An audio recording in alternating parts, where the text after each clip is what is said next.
side, my New York. It'll tick up. Goes down towards to be pad. From the right hand, and margin for error very slight. And he's looking to make sure he doesn't give any room outside off. Side. If it seems it's too far, too straight. The seam looks straight and just reach. Swing or go away from the right. A good attempt, but a lovely stroke straight. For error very slight. One without loss. And he's looking to make sure he doesn't give any room outside off. If it seems too far, too straight, easy enough. Just out of reach. Creep up ever so slightly. One without loss. Spectacular the dive. He is near it, Mark Chapman. Excellent. Easy enough. Ever so slightly, and you're going to get punished. That was too full. It's a nice little battle here for my New York against the Seamers of Washington Freedom. The Seamers have been so good for Washington Freedom. They've been the best in terms of fast bowlers through the tournament so far. But this has been a good start, and Monak Patel's looked good against the seam so far. It's a nice little battle here for in the previous over. The Seamers of Washington Freedom. Now, the Seamers have been so good for Washington Freedom. They've been the best in fast bowlers through the tournament so far. Really lost wickets necessarily to seam. This has been a good start. Going at about 8. Look good against the seam so far. So it's not one that they've really gone off previous over compared to spin, where they've been a little bit more aggressive against spinners.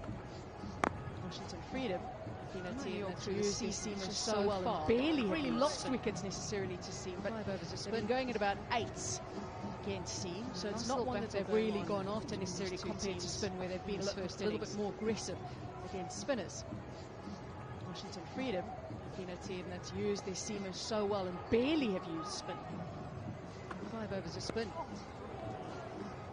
Ouch. And a nice little battle going on between these two teams in this first innings. Do love coming to this ground. The ground staff have always done a very good job here. Very settled wicket.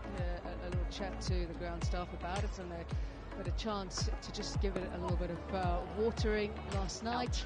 Get the Hessian on through the day because it gets a little bit hot, obviously. Do love coming to this ground. Turned out. Ground staff have always done a very good job here. Very settled wicket. A little chat to the ground staff about it, and they had a chance to just give it a little bit of watering last night. Get the Hessian on through the day because it gets a little bit hot, obviously. We're very happy. Mutadakok is trying to make something happen. Just hasn't quite worked for him, and that's off the bat.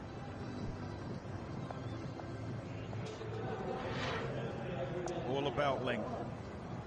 Reacts to the fact that he's coming at him. Mutadakok is trying to make something happen. Just hits the pitch back of a length. Just hasn't quite worked for him. Hit that's through off the the bat. line there, has to adjust also to the jag. And he'll probably all about length. Wayne Knight reacts to the fact that he's coming at him. All he gets 4 and just hits the pitch back of a length. So can't just hit through the line there, has to adjust also to the jag.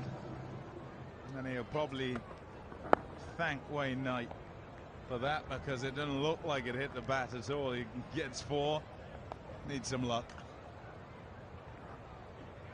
Yeah, you are asking what he would do. He knows this ground like the back of his hand. And Travalcaz is the same with all the other USA players. Look at that. You were just talking about that now. You are asking what he would do. Spinners, you see how they're right at the bottom there. What you want to look at back of his hand. Overs bowled by spinners. They've only bowled all the others who really only operate with faster bowlers. Yeah, look at that. You were just talking about that now. This is a man in form and definitely high on confidence at the moment. It's good to watch for MI New York. They've only bowled 5 overs. So really your friend can be a foe. They know each other so well, that have played against each other played together, this is a man in for the form USA, and definitely so high on confidence at the moment. It's good to watch for Imai well New York. aware of what's going to be delivered at him. Your friend can be discussed it many a time. They know each other so well that have played against each other, played together, of course, for against each other. And so what it means is that who it is who can fox the other. Patel is well aware of what's going to be delivered at him, because they'd have discussed it many a time as tactics against others. And this time around, they come against each other and see who it is who can fox the other.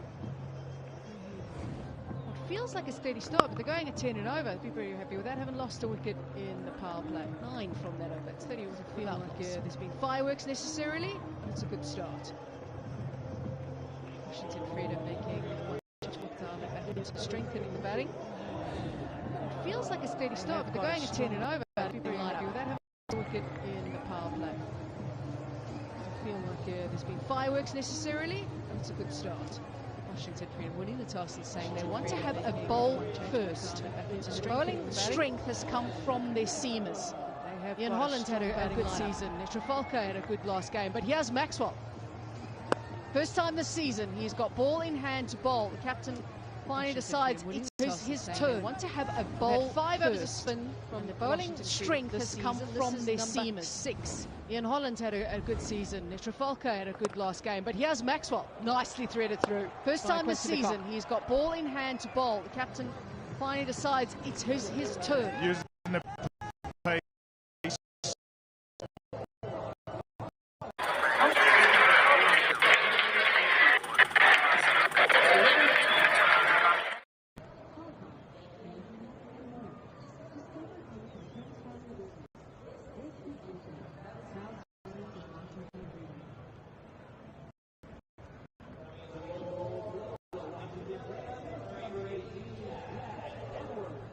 Two teams, remember, who have won this competition and both won it here in Dallas. Imai New York in 2023, the Washington Freedom last season. And Imai New York will be pleased with the start that the opening partnership has given them. Jack Edwards will be trying to stop that.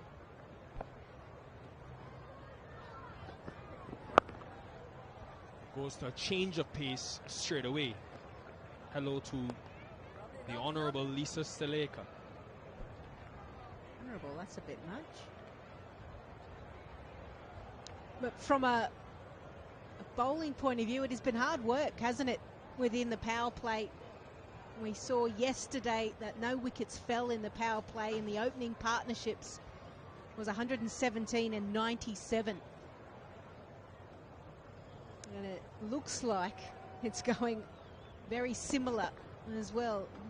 Match number 2 here, Grand Prairie. There's that hard length that Danny Morrison spoke.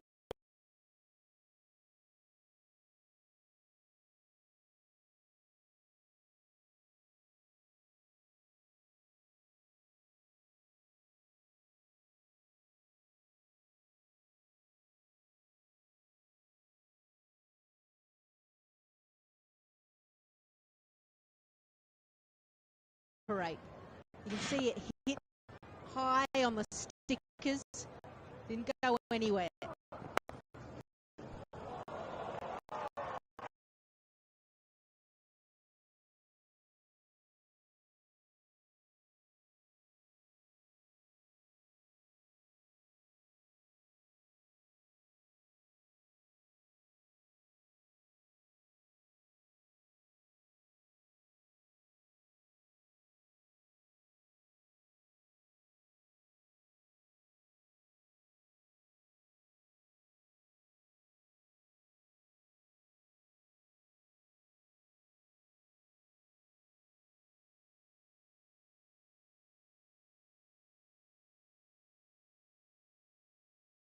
Whether it's change of pace or line and length.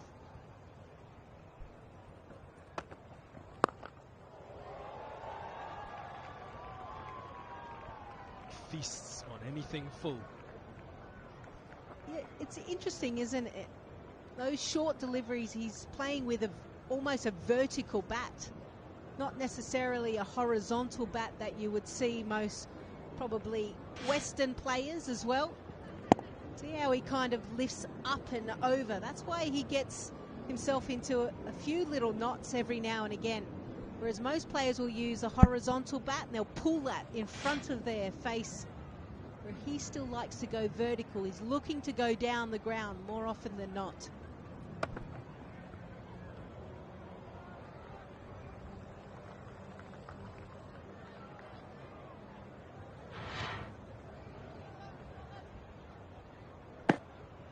Well, this is the second venue in the Cognizant MLC, and you can see that Grand Prairie has got a little bit more extra bounce. And that's why we saw a mountain of runs in the first game. We saw that as well at Oakland, but it changed over a period of time with so many matches on it. And listen to this, folks. In Auckland, we had a wicket in every power play. In Dallas, 3 power plays, not a single wicket, 70 for none.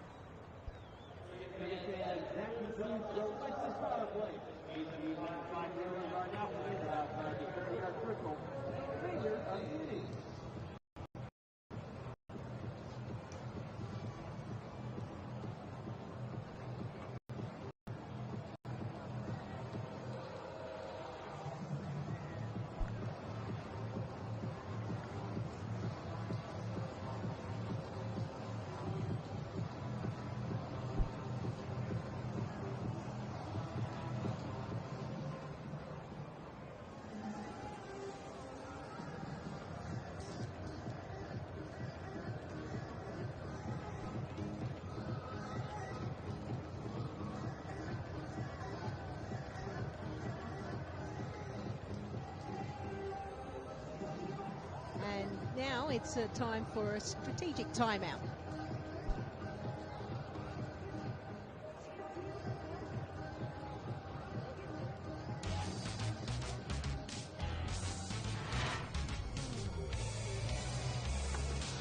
In a much improved display from the MI New York openers.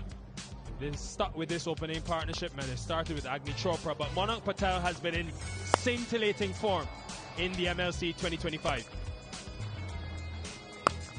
Yeah, he has, and both players are going really well.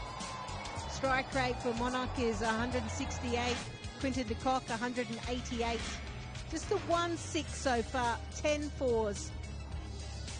And it's all about setting a platform, and this is exactly what these two players have been able to do. And from a bowling perspective, well, first time we've seen Glenn Maxwell bowl in the Cognizant MLC 3rd edition. Jack Edwards, Mark Adair. So no doubt coaching staff, James Hope, will have a look and who should be the next bowlers that come in. This is 3 versus 4. Very important fixture. MI New York, if they are to win this game, they would jump ahead of Freedom and go into that number 3 position. Head coach Ricky Ponting, probably the first time. Head coach Ricky Ponting, probably the first time that his bowling attack has been under severe pressure since the opening match when they conceded 269, of course.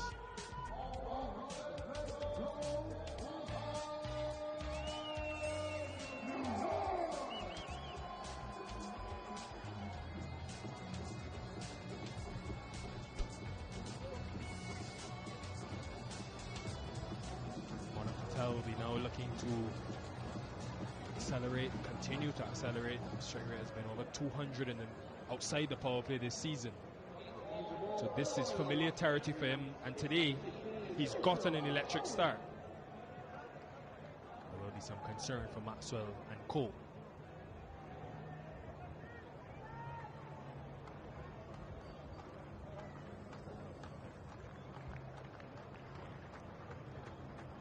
Only the second power play in MI New York's history where they haven't lost a wicket. 19 matches.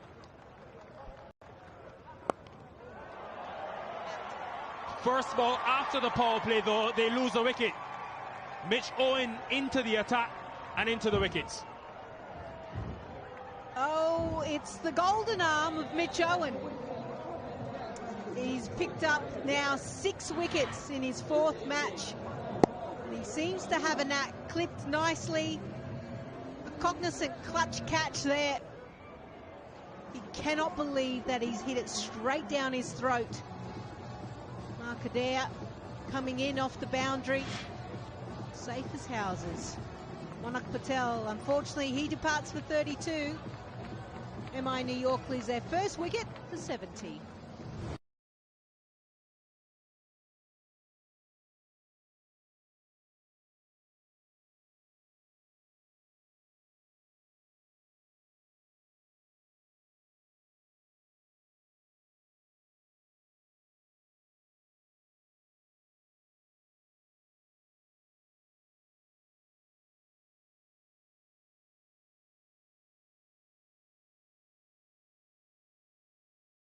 Lineup, Nicholas Pooran batted at 5 in the last game. He's coming at 3. And 3 single-digit scores for Pooran to begin the Cognizant MLC Season 3. Yeah, it's unheard of, isn't it, really? And he was hot property at the start of the IPL. Everyone's saying he is the T20 batter that everyone wants to be like.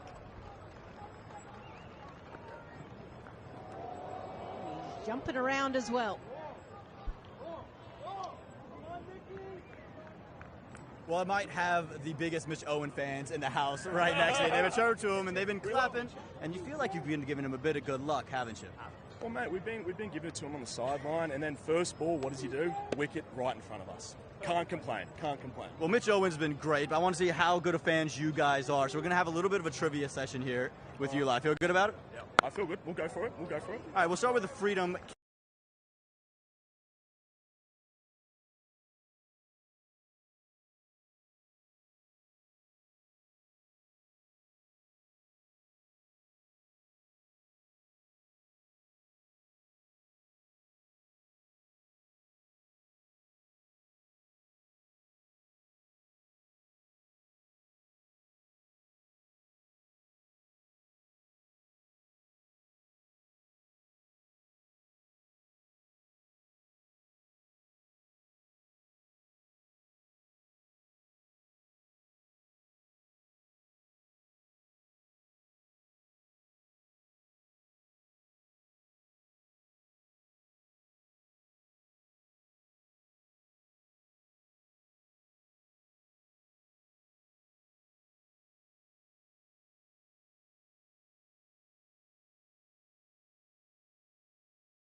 Be fair, but it was a cognizant clutch catch, that's for sure. I did speak to Mitch Owen when he was out there marking his run up, and I said, how's the body feeling? You're bowling so many more overs than what you're normally used to. He said, it's actually quite good, it keeps me going. I guess he's still young. Just wait a few more years and the bones might be hurting.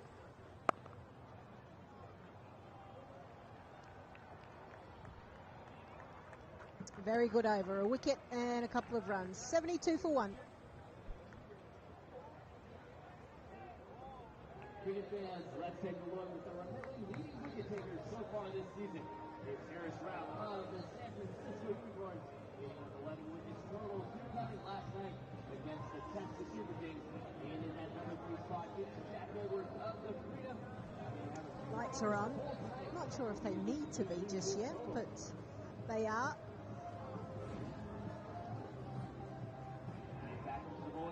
For the Freedom, it's number 32, Glenn Maxwell.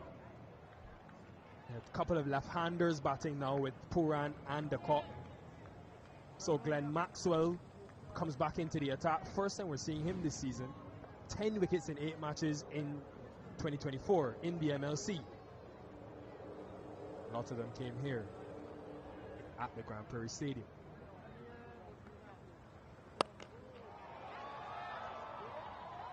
Well fielded in the end. think that's Jack Edwards out there patrolling the deep mid-wicket boundary. No, it's Mitch Owen. They're just so tall, all of them. Lexus power play. MI New York have won it. Yeah, some strong batting by both Monak Patel and Quinton de Kock. No real false shots. Picked their balls that they needed to put away to the boundary. That one was probably the best of the lot. Quinton de Kock just finding his rhythm as well. But someone who does need to find their rhythm is Nicholas Pooran. Really has struggled. And you can just tell, can't you, even with that shot, literally single digits in the last 3 innings, comes in. I'm glad that he's coming in at number 3. I think extra deliveries will certainly help give him a bit more time as well. Doesn't need to go hard straight away. But you can see that he's trying to overhit a little bit. This isn't the Nicholas Pooran that we know and love. Let's hope he finds his form.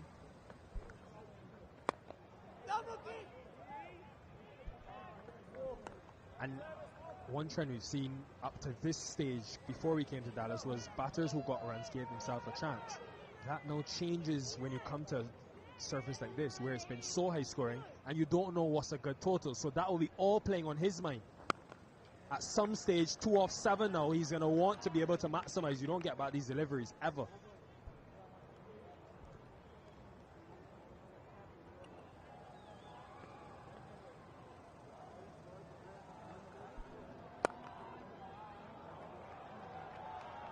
That's what he's capable of. Just needs to find some rhythm. He's such a talented player. 79 for 1.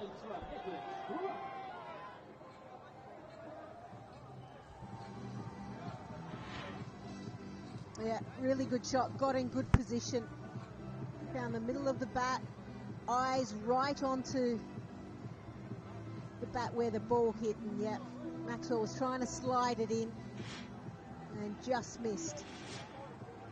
First boundary for Nicholas Pooran.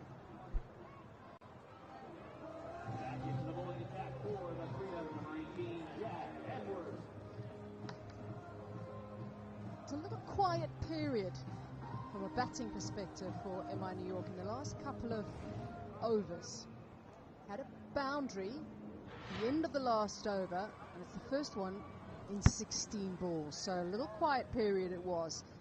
It brought a wicket as well in that time. Now 2 left-handers at the crease.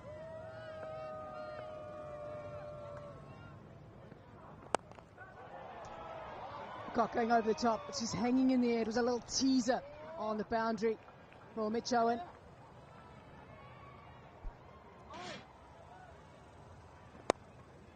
Just throwing the hands at it outside the off stump. A little chat between the two, something maybe Nicholas Pooran possibly picked up.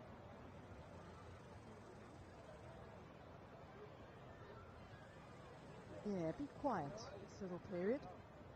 Wicket, Monak Patel. We've certainly helped Washington Freedom. Now, where does MI New York go from here? Partnership about a run a ball. It's good, very good from Washington Freedom. Danny Morrison.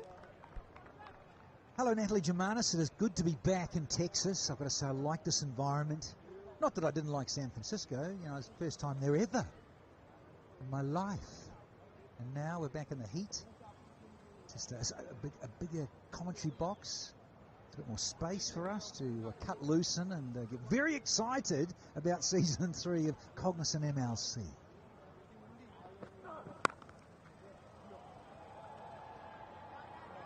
Good, very good on the boundary again by Mitch Owen. He's had some work to do. If you cut loose any more, Danny, we're in real trouble. Oh, with a capital T. We love trouble. And I tell you what, so do MI New York fans. Yeah, tough gig, lose the toss, and no surprise that Maxwell wanted to field and say, look, I want to know what I'm chasing. I want to know the score. The pitch we know is good. You've got to get probably at least 220. There's his foot there. Just checking this. Just want to have a little look, don't they, at this. And just the foot. I think the other angle might have been better, was it? Oh, naughty. He's touching there. You've got younger eyes, Natalie. Lovely.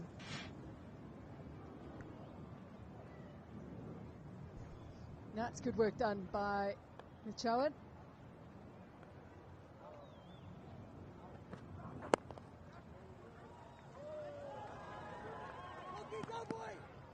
Good running between the wickets. Now, saw a score of almost 200 yesterday in the first inning. So, MI New York, what are they on for in our stake projected scores? At this rate, also very similar to what TSK got, but Faf du Plessis said he felt they were 20 to 25 runs short yesterday. So, somewhere along the line, you'd think they'd need to have an acceleration. Well, I'm just looking at my notes here. 202 for 3 and 16.1. The second innings chasing down the 198. And so Faf got 100 and got out. And that was the problem, and no one else really could kick on and make a biggie. Mukamala, what did he get, that 38? He needed to keep converting, but yeah, they got it with almost 4 overs to spare, 23 balls to spare in fact. So, yeah, mentioning that at the pitch report, you really do need something like 220 minimum, given the breeze that takes the ball quickly to the fence. Not the biggest boundaries. So, yeah, you've got to be mindful, don't you? I think you've got to better have a bit of spin. We've had 9, 86 for 1. Yeah, and just on that, isn't it interesting? We brought that graphic up earlier, man. Spin have not taken a wicket this season for Washington Freedom. So, I think about Maxi. He's got to get through some overs. What's he bowled? He's bowled a couple. Pace off is the order of the evening. Certain conditions for sure.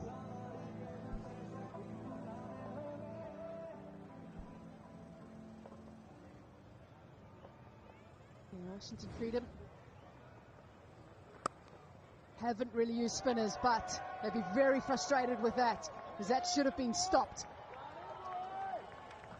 We'll see more of spin here from Maxwell, but it starts with a boundary. Yeah, naughty.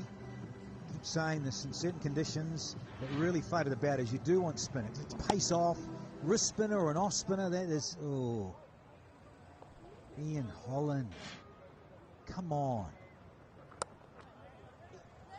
Second chance this time around. He does stop it. Yeah, cricket's funny like that. It'll follow you. You make a mistake like that and you drop a catch and then you misfield one, and that'll feel really good for Holland, because hopefully you're going about cricketing gods. It just changes the flow. I know it's a superstition, but it's amazing. Yeah, we showed you that graphic of the 5 overs only that Washington Freedom had used. That was obviously before today. So now we've had 3 overs of Maxwell. Once this over ends, it'll be 3. So, but that'll only be 8 overs. And again, no wickets have fallen to spin for Washington Freedom just yet. And they've been expensive. Straight he goes. And this is just showing a little light at the end of the tunnel for Nicholas Pooran. It's been a dark time for him, but maybe it's turning around. Don't know about you, Nat, here. Those fireworks just make the heart skip a beat occasionally. Jeez. Yeah. So good, Nicky P. Such a go-to area. Lovely.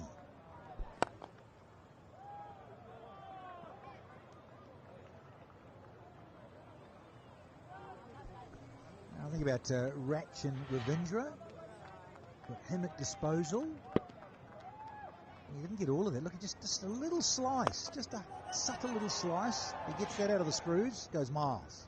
Yeah, it went miles. And his first 6 against Maxwell's bowling in T20s as well. 98 for 1 it is. 10 overs, MI New York, that's for 88 runs for a loss of 1 wicket. Maxwell, Mark Chapman, mentioned Ravindra there. So they've got some options in terms of spin to take pace off and go to, have the freedom.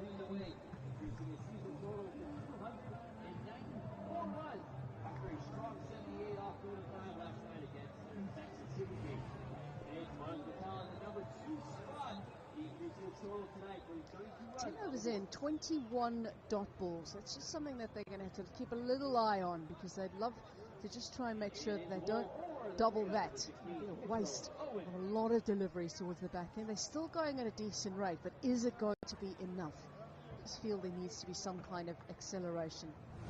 This partnership, 28 from 23 between these two.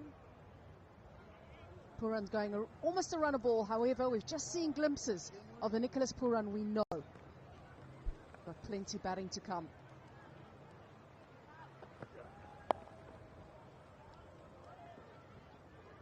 Lisa Saleka, you've spotted a little something. Yeah, I have. Been down the dungeons of Hawke, and I noticed Nicholas Pooran, he's tried initially to smother the ball.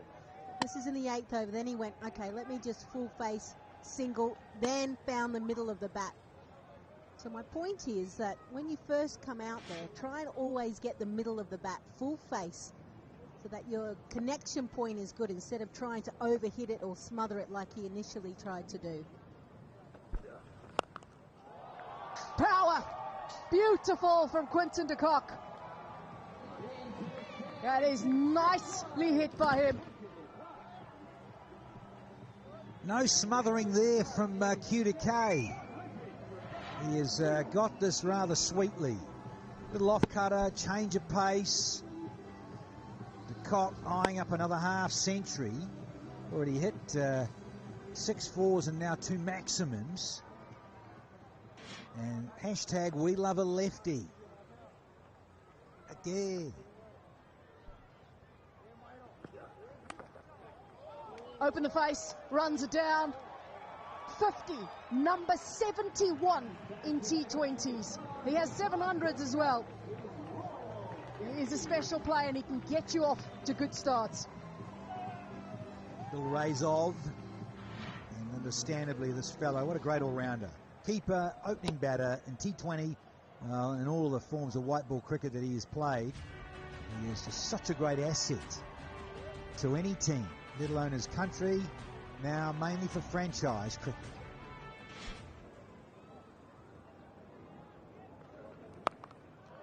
Oh, power again from Quinton de Kock. It's his 7th half century as well in Cognizant MLC. Previously with the Yorkers, Quinton de Kock. MI New York today.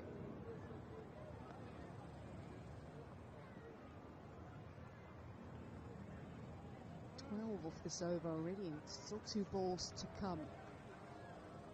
Rich Owen, when he started his bowling, would have thought, yeah, this is easy, this bowling thing. It's come easy for him in a couple of games, but this over a bit expensive.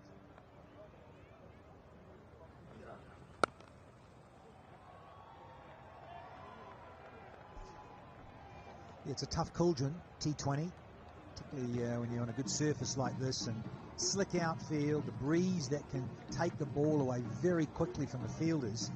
Suddenly the bowler really is under the pump. But hey, look, all part of the learning. 53, striking at 182 because he didn't face 29 balls. But we've got all the ones for all you superstitious cricket lovers out there. All the ones, my old son.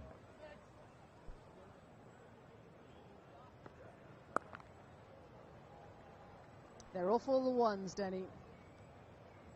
112 for one it is. Yeah, 14 off. Take that. We're going at just over 11s, weren't they? So now only just going over 10s. It just slows down and you lose Manik Patel. He'd be annoyed. He got in, got a start. 32 and 20.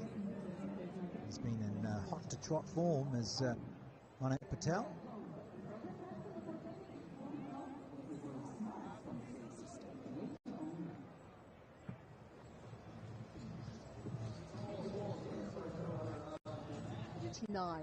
Chris into the Koch, 22 from 13 in this partnership. Right, Ian Holland with ball in hand. He's been effective for them. Right, Ian Holland with ball in hand. He's been effective for them.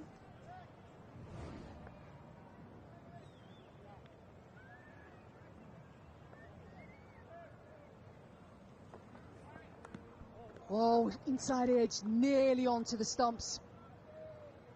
You can see he's bowling from shadow, Quinton de Kock is standing in the sun. They got a 4 for 19. Was player of the match there in San Fran. They're at Oakland Coliseum, but he is the man in this tough position in middle overs.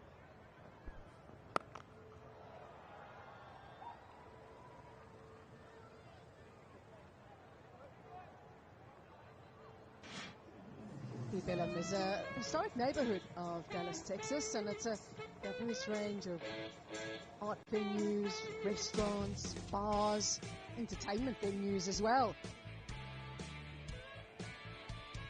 Definitely good if you're into jazz. In the 1920s and 30s, the neighborhood had become sort of a hotbed for early jazz and blues musicians.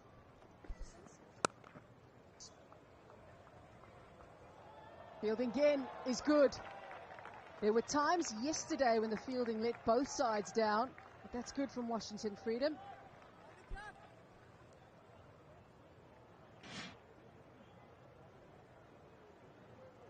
Yeah, long levers and a good slide. Helps. Big time.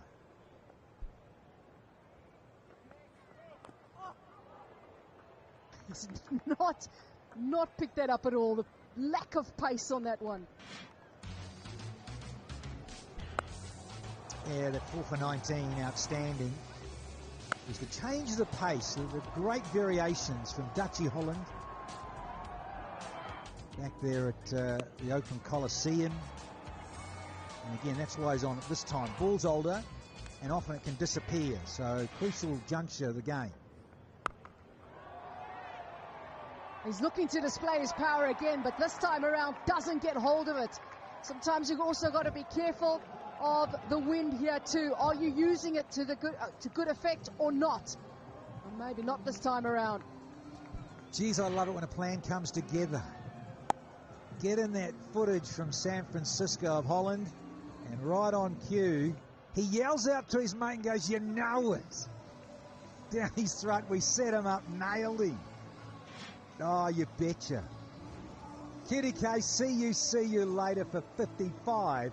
It's now 114 for 2.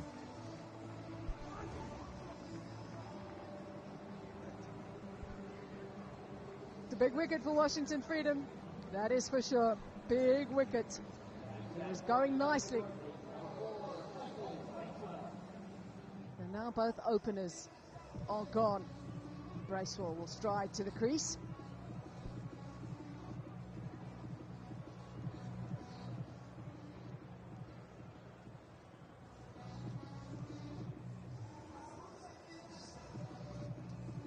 Michael Bracewell will be striding out to the crease here, up to the middle at Grand Prairie Stadium in Texas.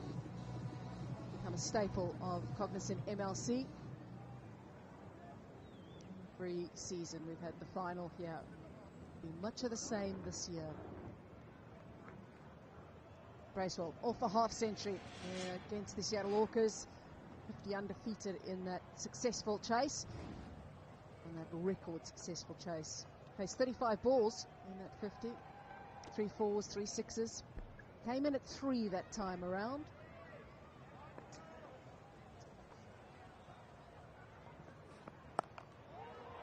First ball he faces. He carries on from where he left off. 118 for 2.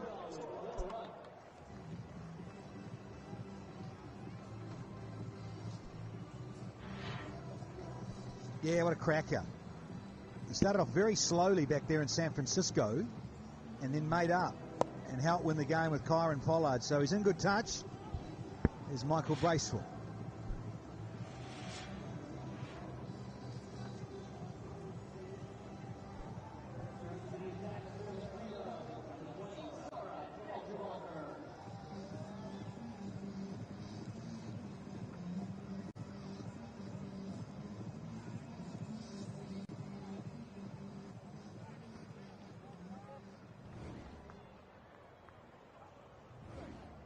Only 3 wickets this season for Saurabh Netravalkar, who's been Freedom's leading wicket taker first 2 years, but could see he's beginning to find his best form. Very good in the power play a couple of days ago in Oakland. a decent start here, but this is where maybe Pooran will be looking to press on as we enter now the last 8 overs, and Pooran, being there for 17 deliveries, will feel more acclimatized and set. Yeah, I think you might go needing to press on, because in this part of the game, as you go towards the end of it, critical 4 overs, they'll set up for the 4 to finish off. But the sooner they can get going as a partnership, the better.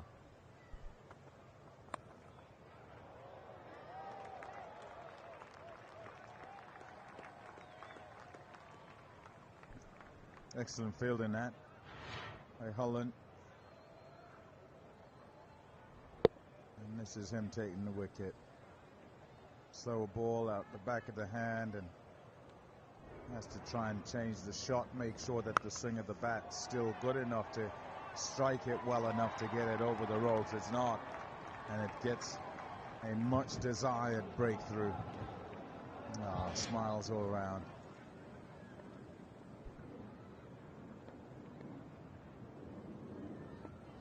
Three deep on the leg side for Bracewell. It's very strong and prolific leg side. Right, let's go to Aman Patel. Where are you, Aman, in the Grand Prairie Stadium? Well, Nikhil, I'm up here towards the top, and I found one of Nash Kunjige's biggest supporters. Might not be playing on the field, but his wife, Navika Naveen, is out there always supporting. Navika, you were in Oakland just a couple of weeks ago. How cool was that? Oh, it was great. The turnout was surprisingly good.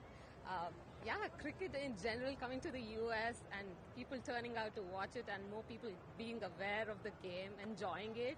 It's been a great experience, especially when somebody you know is playing. Yeah, obviously you have a lot of support for Nash. You have a lot of pride with him. We've seen the videos on social media. And you've been here all 3 years in Grand Prairie. How cool has it been to see the reception that he's getting now at an international audience? Oh, it's great. I mean, the kind of recognition they've been getting as a team, especially the USA cricket players who've been playing for MLC. I feel proud, and yeah, the journey all through these years have been great, especially after the introduction of MLC. It's a great boon, I would say. Yeah, absolutely. And you guys got married just last year. Now, Mr. and Mrs., how's their dynamic been with that? I don't think there's much of a change. We've known each other for long, but yeah, it's good to be Mrs. Kenjige now. Yeah. Beautiful. Well, enjoy the rest of the game. It's been an absolute pleasure talking to you, and we'll hope Nash can recover quickly and get on the field. Awesome. Yeah. Thank you. I hope so too. There you go. Back to you guys upstairs. The Kenjiges are a very happy couple. Aman, of course, Kenjige with a fractured right hand. Picked it up in the last ODI for the USA. So they'll be hoping to have him back to contribute to their middle overs bowling maybe in about a week or so, Pom. Good bowler. Wily, and seems to have, as many of the good spinners do, they have a sort of sixth sense and always trying to stay ahead of the batter and seemingly know what the batter's trying to do. So yeah, speedy recovery. Let's hope that he is back and can be in some decent touch pretty much straight away.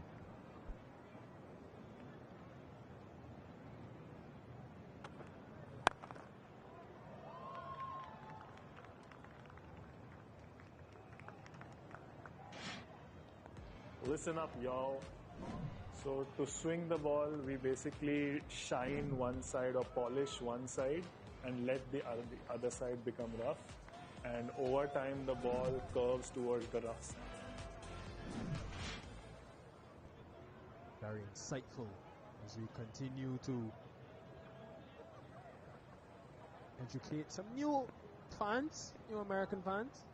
I'm happy with the listen up, y'all.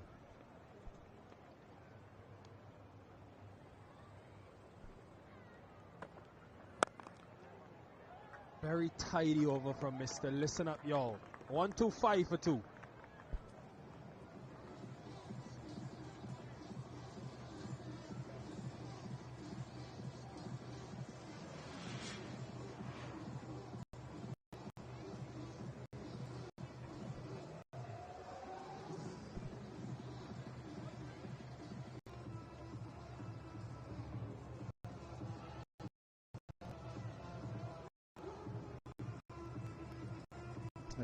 struggle with setting the total is taking sufficient risk and balancing that, not going over the top, taking too much so that you get out, or you afford your opportunities to your opposition.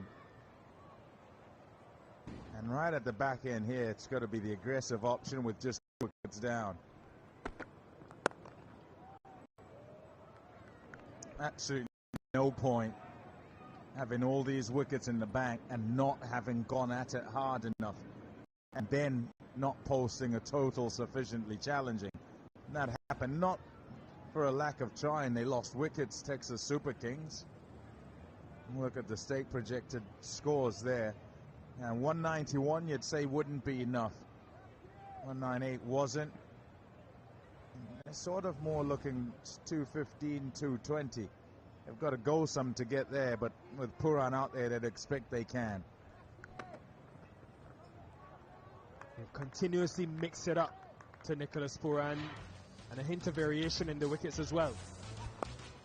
Yeah, important. Very. Bit of luck there, because yes, fielders out there has got to catch it. And the ball not necessarily that good. More skill here with slower ball bowled, and it kind of foxes the batter who's looking to go for the big shot and has to try and delay that swing and still find timing. And a wide delivery there by Markader. And Pom, you talk about the batters thinking and trying to be proactive on this surface. Glenn Maxwell's captaincy today has been unorthodox. Mitch Owen, when he took the first wicket, he pulled him out the attack. Now Ian Holland has taken a wicket from this end. He's pulled Ian Holland out of the attack. So he too is trying to mix it up. Why would that be? It's very much a case of not allowing batters to line up bowlers. Especially when that batter is Nicholas Pooran, who's capable of this type of destruction and much more. Yeah, nice shot. Looking to go into the pitch, but fine legs up in the circle, and if you're anywhere near that leg side, he'll help it on its way. Yeah, easy pickings really, and it's a free hit if you like, because even if he top edges it, doesn't quite time it, fine legs up, so there's nobody down there to take a catch. Also, if you think about the way the wind's going, it's in that direction, so you're just helping it on its way. So important to use the elements and use them correctly.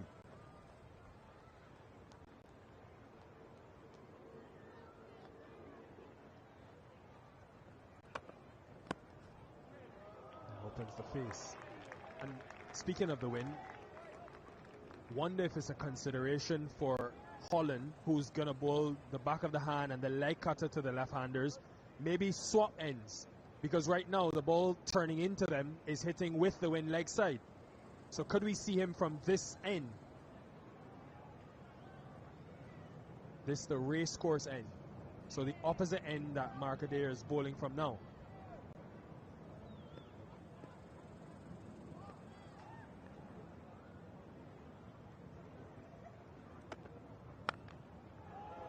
Went wide. He'll feel hard done by Adair, but Bracewell will gleefully accept. An educated edge. Looking in front of the wicket there. No matter. Not a whole lot of bat on it, and therefore doesn't go to the fielder who's up in the circle at third, and it goes off to the fence. Couple of boundaries for Bracewell.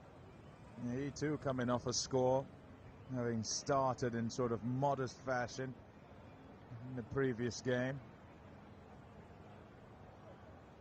and then up the ante at the back end, and this time around he's asked to just come in and play shots pretty much straight away.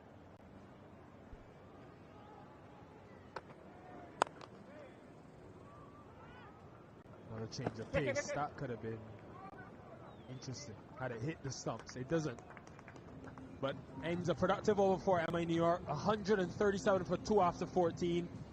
A lot of resources left. Time for a strategic timeout.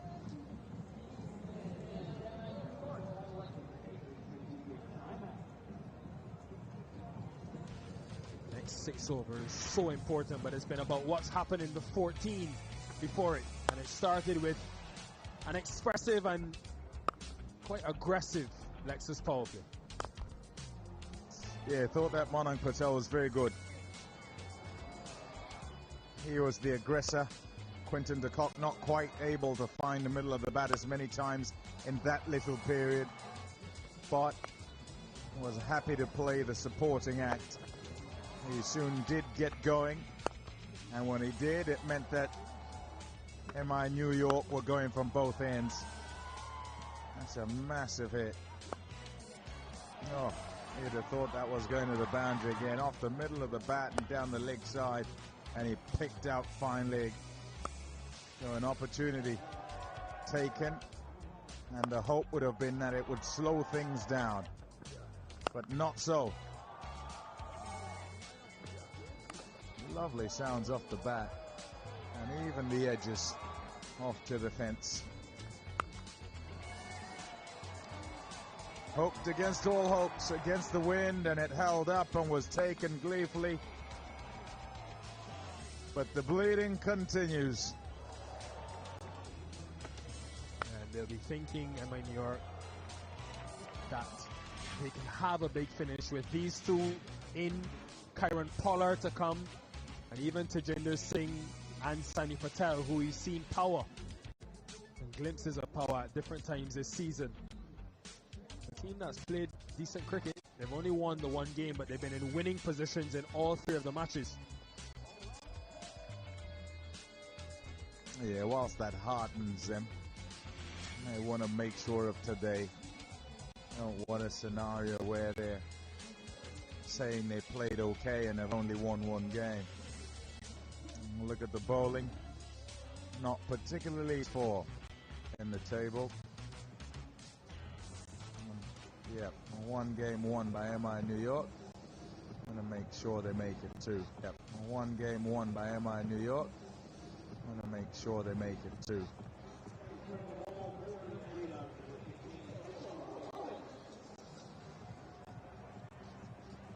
Juggling continues from Glenn Maxwell. Now Mitch Owen. So he's bowled the 7th, 11th, and now 15th over. We haven't seen many back-to-back overs in this game from any bowler. One of the features of Glenn Maxwell's captaincy. What was said at that strategic timeout to these 2 batters? Does the intent go up? Yeah, I think it had gone up already in the over before that timeout. You can see that they're looking to try and get going, get on a roll, and if they can do so for the 6 that remain and 7 counting the one before.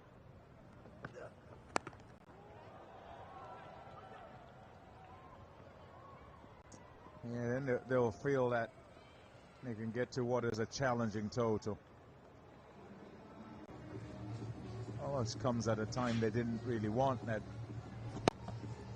strategic timeout, because it just sort of spoils the flow a little bit. Still, nothing you can do. To look at those stake projected scores, and 196, they want more than that. They really do. Would have been watching what happened with TSK yesterday.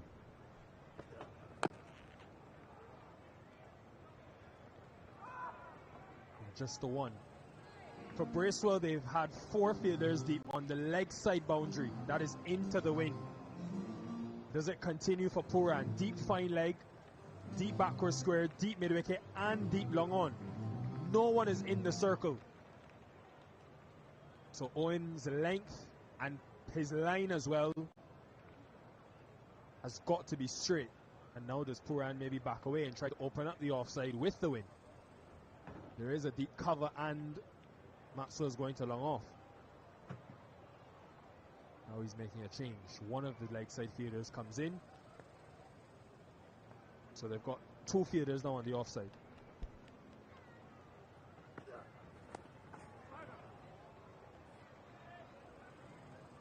A lot of changes of pace from this Freedom bowling lineup.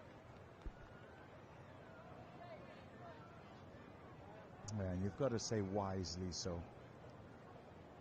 Having assessed, you were talking earlier about power play wickets, none here. They've been trying to work out, okay, what do we do here? How is it that we can sort of have the game in our control? Let's make sure it's not easy to line up. There's a sameness to the deliveries. You just keep delivering, and batters can get accustomed to the pace of the pitch and line everything up and just hit through the line, or look to just swing at it. Still got to land them, and thus far I think they've done a decent enough job.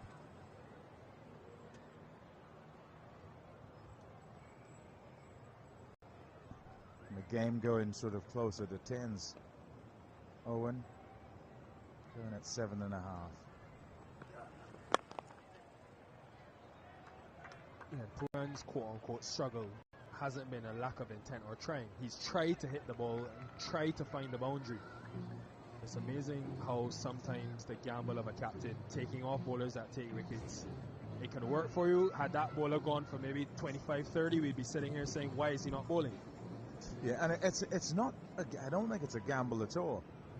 And some will say, oh, if a guy gets a wicket, then he should bowl again. Not necessarily, because job is done. And if you take each over as single events rather than connect everything together, then you move on, don't you? Again, a change of pace, and again, the denial of a boundary. They pull things back nicely. 143 for 2 after 15.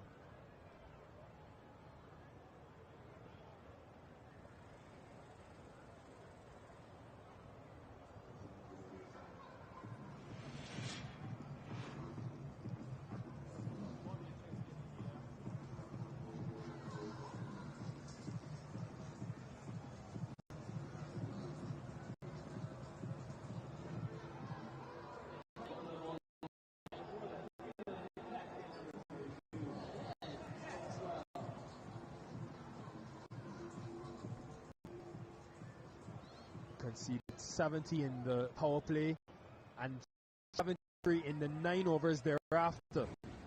So the changes of pace, the changes of ball, Glenn Maxwell has worked thus far. And now he's being brave. He's bringing himself on with the 2 left-handers. Yeah, for this, looking for a wicket, but it's risky. Because what he'll know, and being off the same ilk as Nicholas Pooran is, should a spinner come on at this stage, he'd look to take him down. So he knows that Pooran's coming at him, but he's got the ball going away from him. And he's got to hit his length perfectly. What he's got to avoid is an easy ball, easy one to just hit out the ground being too full and just swing at it. And those first couple were pretty good, nicely into the pitch. That was a flighted one. I love the trust, though, the belief after not bowling for the season, to come in with Nicholas Pooran there facing 28 deliveries. Bracewell also set, and to believe in yourself to bowl this 16th over. He's not flighting one to Pooran.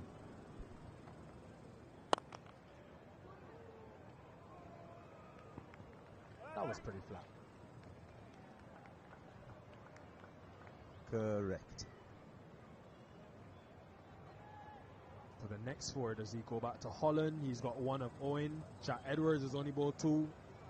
I expect Nat Travalka to feature as well. So he's got options.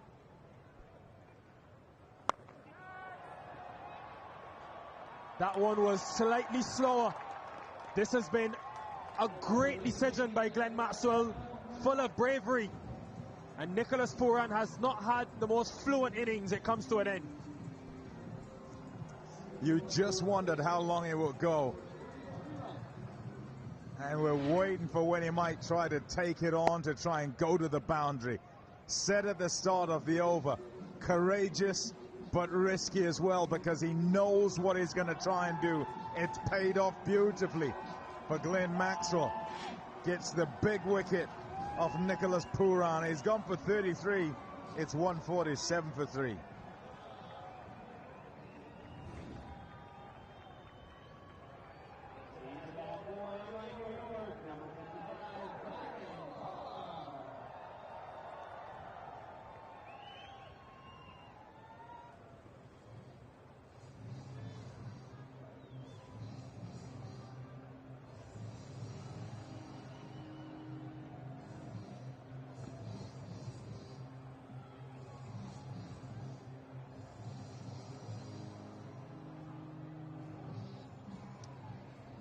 Three games, 3 impactful knocks from Kieron Pollard, striking at over 200 in his return to playing cricket. Of course, in a couple roles now as a batting coach. But the Freedom's first wicket to spin, Pommy, hitting with the wind. Yeah, I think it's all about the length. It's a really well bowled over. Antenna up with the knowledge of what the batter's trying to do. And he hit his mark. Excellent work.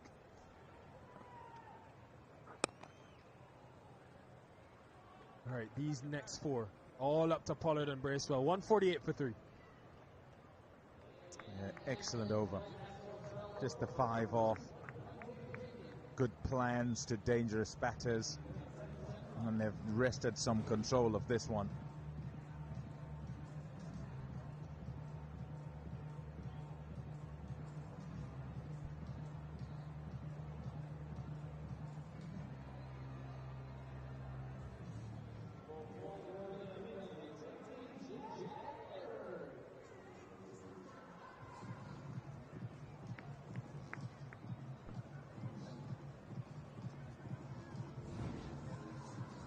Well, guys, I might have had another job linked in me. I've taken over Vinu, who's over there, one of the grounds curators, taken over his broom in his position.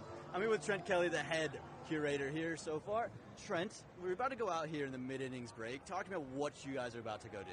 Yeah, thanks for having me. Well, what we go out and do is we go and sweep up the creases at the mid-innings break. And then we spend 7 minutes on the roller. The captains can choose between a light cricket pitch roller or a heavy cricket pitch roller, which is behind us. And then we'll remark the lines ready for the next innings and the showcase that's going to be taking off this afternoon or tonight. You mentioned the 2 rollers. What's the difference and who makes the decision on which roller to use? Okay, so the captain of the batting side that comes up next, the light roller is about 1 ton, the heavy roller is about 3 ton. And then how are they making that decision? What would they be factoring in to make that decision? It just depends on how the cricket pitch is playing and whether it's been nice and flat or whether they want a bit of extra bounce. They might go for a heavy roller, or if they want to keep it the same as what it's been playing, they might go for a lighter roller. But it's all personal preference from a captain's point of view. And how long do you guys have to do all this work here in the middle? We've got about 15 minutes to complete everything, and the roll goes for 7 minutes. There you go. So you mentioned painting the lines. How are you painting? Is it brush? Is it can? How's that working? Yeah, we've got a little brush, and we obviously broom with the beautiful piece of apparatus you've got there in your left hand, Aman. Maybe you can help us. Well, there you go, guys. I got to go to work in the mid-innings. Got the broom in my hand, and I'll get it out there in the middle. Back to you guys upstairs. Aman, you can stay there. Part of the apprenticeship, all that work. Play hard, work hard, Aman, Patel. Good stuff from you. Good to see Trent. Had a chat to him about the pitch before our pitch report. Catching up with him. And there's that slow one into the surface.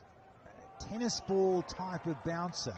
Doesn't quite come off. I don't mind it. Lisa Stalaka is jumping. Stellas. Some good thought processes though from the bowlers tonight. Yeah. This is what Jack Edward does more often than not.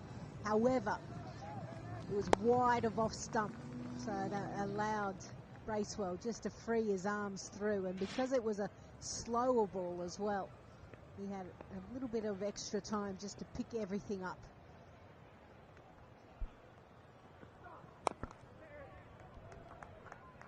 Can't time that. So yeah, smarts from Jack Edwards.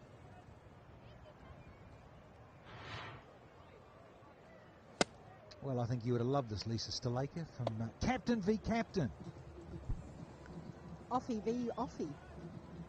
Yeah, the line was really important, and also the pace as well that Maxwell bowls. Slight variations. Finger spinners aren't known to be big turners of the ball. So what they try to do is vary where they deliver it on the crease, but also the pace as well.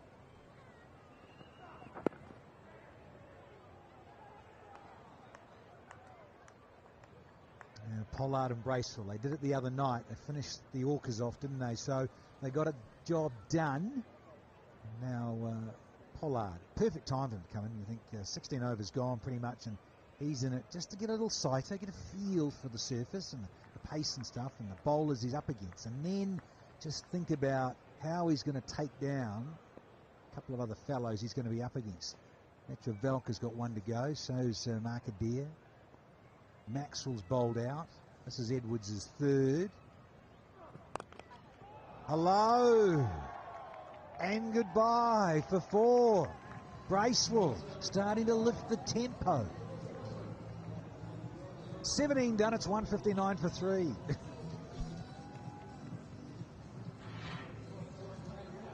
Yeah, this time full. And almost in the slot, really. That's easy pickings. Bracewell, he's been in some form. Last game, 50 not out of 35 deliveries. He's batted in different positions, but it's certainly about a situation for him. From a bowling point of view, just the 3 bowlers have picked up a wicket.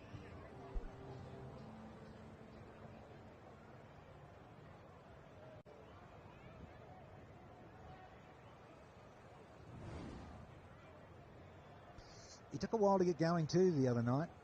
You mentioned there, Lisa, up that 50, 35, but he really was struggling to get a first gear. But very sensibly, he and Pollard got together and did the job. So, yeah, he's had time in the middle. He's in a little bit of touch here, a little bit of form. Big Kyron Pollard. It's up against Mitch Owen, who's bowling his last, his 4th. He'll have to reload that. Thank you, O'Rashane. And Super Sunday double headers.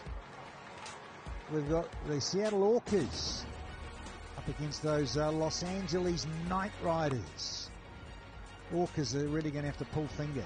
And then Washington Freedom against the home side. Texas Super Kings. He's a bit of a pool player too, is Kyron Pollard. Yeah, didn't quite find the middle of the bat. Cue it up, as we would say. Yeah, match number 12, Seattle Orcas. LA Knight Riders still searching for their first victory. That's at 2:45 local time and evening. Washington Freedom against the home side, the Texas Super Kings. Smoke it, Fuff. He has been. 100 here last night. Wasn't good enough though in the end. The team tracked down at 16.1. Oh.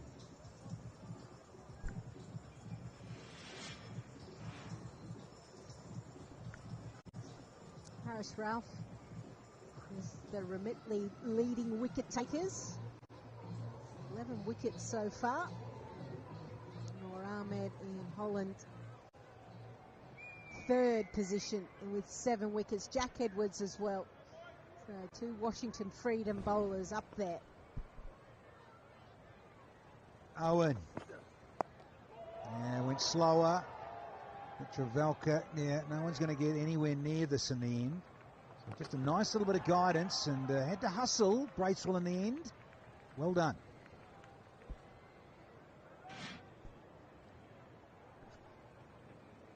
Yeah, just a little clip nicely. Just moved across and helped it. It's really important that Bracewell and Pollard really do accelerate. We saw last night that the Texas Super Kings 38 for 4 in their last 5. And that's why Faf du Plessis spoke at the post-match presentation that he was 25 runs short. So partnerships at the back end, not losing wickets, and also both players able to find the boundary as soon as they come out is really crucial. So Pollard's probably got maybe another 1 or 2 deliveries before he really needs to start going. We know when he does, he goes a long way. So yeah, it's just kind of tabling off. Need a bit of those Dallas skyscrapers. Glass and steel everywhere. There's mirror buildings you see in uptown Dallas, where you've been, I wouldn't say skulking, but walking around. Some exercise, Stellars, haven't you? You mentioned the cellar dwellers, Orcas and Night Riders. Gentlemen, give yourselves an uppercut. Get on with it. Lexus team standings. Still early days.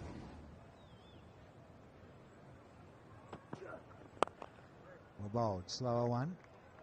They'll take one and be happy, Michael Bracewell. 18 done, 166 for 3.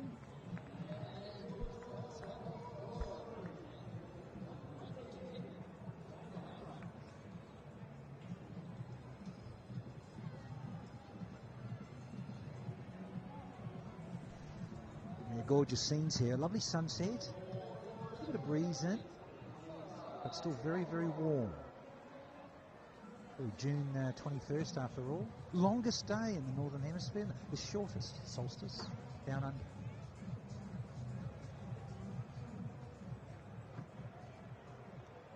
No, Lisa, we're not howling. It's the sun setting. Not full moon. Some of us have a bit of a moon style haircut, but look at this gorgeous sunset. Oh. A dozen deliveries to go here at the back end of this innings. Netravalka with his last over. Oh, it's a beauty. Oh, I thought if he didn't get anything on there, maybe just drifting down a little bit. What a good place to bowl. A little bit of bat on it, perhaps. Yeah, nice and full. Really going for the Yorker. Just sliding in as well. Yeah, just get some bat on it. That's why it goes down and then up into the pad. Missing anyway, just that line and that angle just slanting in. Netravalka. Yeah, get the old Sandshoe crusher in there. Don't allow Mezzers Bracewell and Pollard to try and get underneath you and make you disappear.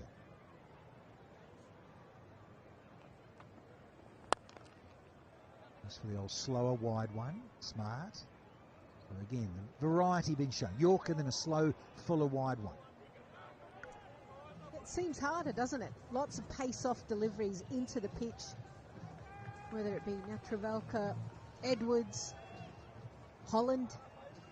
They're all understanding you do not go pace on and up into that hitting area. It's, as I mentioned, really important for Pollard now. He's got to find the boundary. Otherwise, MI New York are going to be well short of the par total.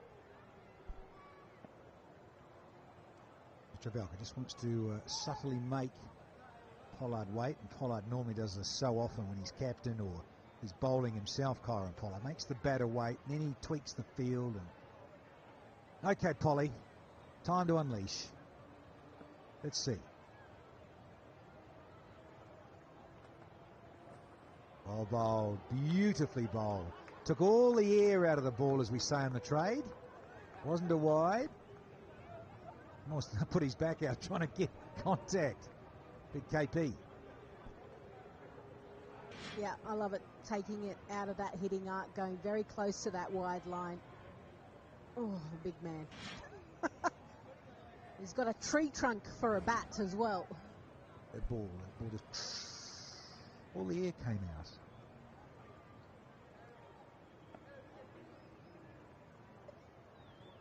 Gone for 24 and 3.5. Very good on a batting surface. Have to redo this one. It did go across though, and the bowler's going, really? Come on, Mr. Knights. Pollard went an age and a half across. I think there should be an allowance just down. You can actually see there's a little white dot which is a guideline, and it did go over that. I know Sean Pollock has all been about ensuring that the leg side comes into play as well. Into a gap. Yeah. Reaction Revenge was always struggling there. Bowler doesn't like it, but just been told first boundary after 10 balls. Yeah, Bowler didn't like it, but it was always running away with that breeze, you see. Breeze would have helped that. Yeah, a well-needed boundary. The last 30 deliveries, just the 40 runs for 1 wicket. He was just trying to get his timing of his feet right to be able to dive, and then it probably was tailing back into him. And when you're going full pelt, yeah, not happy, Jan. Yeah, last night, Texas Super Kings, last 5 overs for them only went for 38, lost wickets. Colleagues were saying that, you're saying it, everyone's on their case about it. So come on, Mr. Pollard. It's your job, very good at it too, just quietly. Byron Pollard, but oh! Let's have a look. I think this is tight. Getting those, what you said, the tree trunk of a bat. What about the tree trunk thighs of the big guy? Get them going. Umpire's review for run out. Your best side on, please.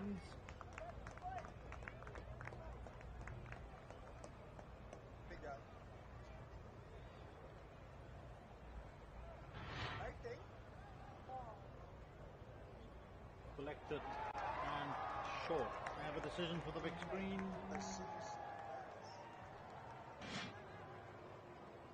Oh dear, Mr. Pollard left those running shoes at home, the sprinting ones. Good night. That's it for you. He's out of here. It's a lovely bounce throw, little skimmer. Yeah, and he's about a foot short. Good 10 to 12 inches.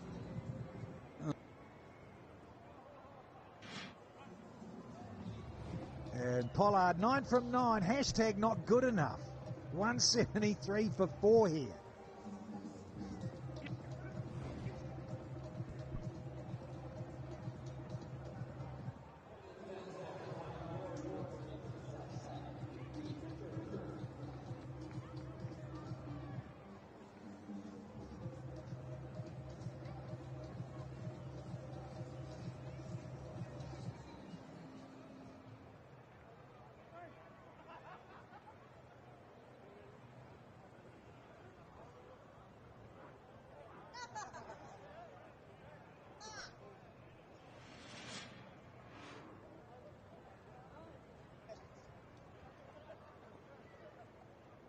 Heath Richards, he's in at number 6.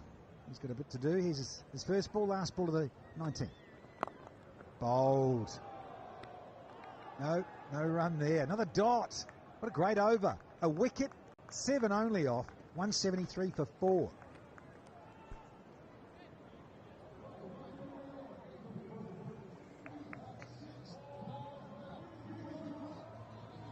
Wickets at crucial times, more importantly, and that's exactly what Washington Freedom have been able to do. Last 30 deliveries, 36 runs just for 2 wickets. So it just shows you at the back end of the innings, in the first innings, it is hard to score runs. We saw that last night. Heath Richards has come out of the middle. He's just faced the one delivery. Hasn't got off the mark. Another young expat South African making his way here in the United States. And here's Pollard. He realised he had to come back, but he was a bit slow, wasn't he?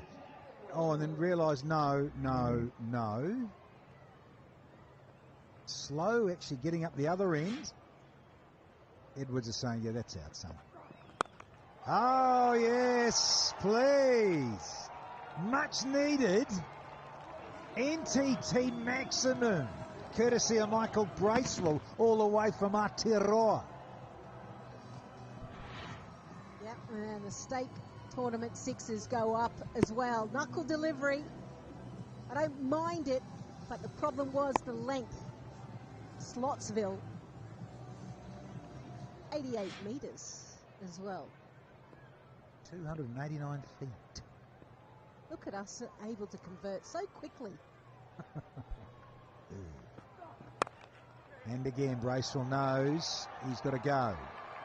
Back to back. We've started with that New Zealand directory number, +64. Beauty. Well, this shot has been brought on by the previous one, being hit over deep mid-wicket, has to go a bit wider, went too wide. You can see Bracewell, both his feet are behind the popping crease, giving him more time to execute the shot and also to ensure that Yorker delivery all of a sudden becomes hittable. Those in blue, well, they've scored 180 plus scores, all 4 occasions. Just don't seem to want to breach 200. 1-2, they're a bit facetious. But yeah, in a winning score. Here we go. 3 to go. Bracewell into the 40s. Yeah, just not enough of those sixes, I'm afraid. That's been the issue for the MI New Yorkers. Studio 54 and all. Oh, what a time. Can they carve it up here, courtesy of Bracewell, with half an over to go? Sun setting very quickly here. Well bowled. Really well bowled. So it means the new man, Heath Richards, has to face up. He's only just got out there. Now, it's been attractive, but in terms of more sixes, he's hit 1 of them, Michael Bracewell. The team have only hit 4. So sadly lacking in making the ball disappear. There's his 6, the only one to date from Michael Bracewell, and he's lost the strike for the last 2 deliveries. Yeah, didn't take the single the last delivery and then was like, oh, we better take this one. And there was a part of him that wanted to run on Jack Edwards' lackadays fielding. They didn't in the end. So hopefully Bracewell can get back on strike for the last delivery. Well, Richards just hits a 4 or a 6. Hasn't quite gapped it. Hello, hello. Got there. That Mukta down there, is it? Yeah, come back for 2. Yeah, Heath Richards just on that. Yeah, he's only a youngster, 24. He's got a 50 in T20 cricket. He's also played 5 first-class matches as well. Heath Richards, good South African expat all-rounder. Strapping fellow. Let's see. Let's see if he can make this one disappear. Go the journey. Up against Jack Richards. Last ball of the innings.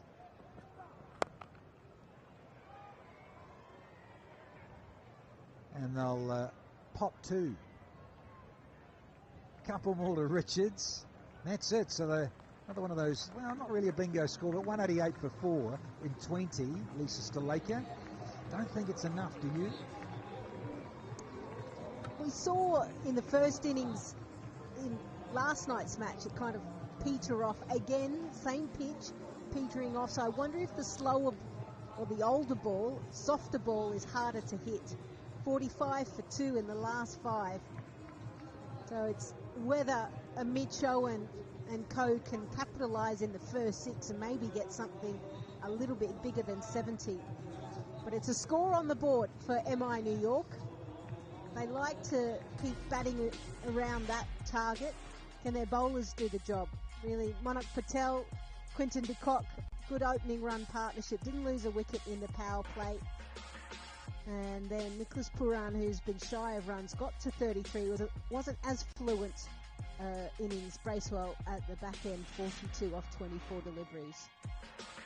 Yeah, bowlers, by and large, did a very good job, and certainly Netravelka. Look at that, 7.5 economy, 10 dot balls, and look at Maxwell, finally got a full quota in. Very good, 1 for 37, 1 for 29 for Owen, and 1 for 6 for Ian Holland.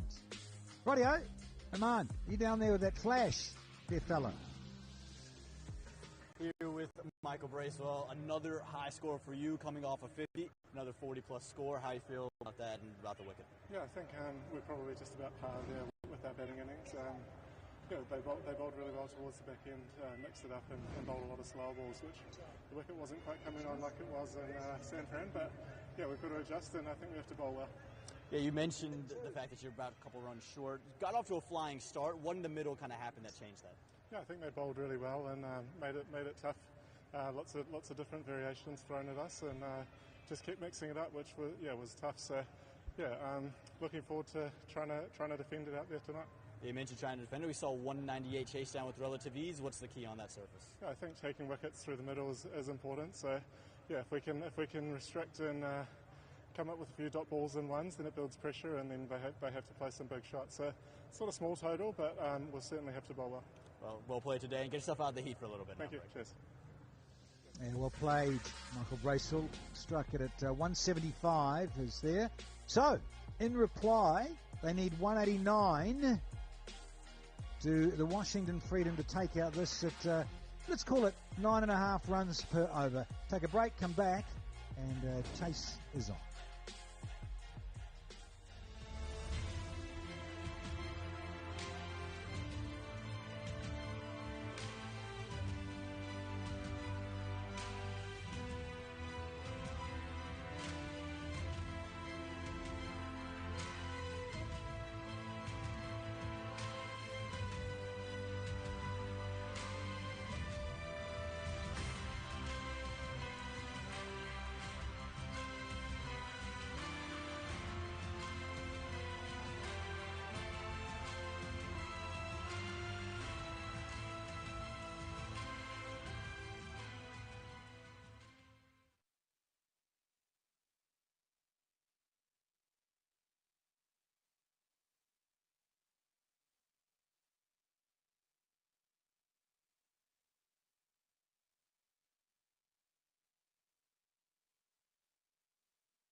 It is 3 versus 4 on the Cognizant MLC table at the moment, and it's MI New York who've had a chance to bat. They've put up 188. Most feeling they're probably a little shy, but if they bowl well, as we saw from Washington Freedom, we could see something special here by MI New York. Pommy and Bangwa alongside. MI New York coming into this would have felt a lot of confidence from their chase the other night, Pommy, and it was a good start. Yeah, Monank Patel and Quinton de Kock were pretty good at the top. Had to attack that new ball and did so. Felt, though, that as they went along, it was very much the changes in bowling from Glenn Maxwell to try and ensure that things didn't just keep going with the sameness that helped the Freedom. Beautiful shots we're watching here.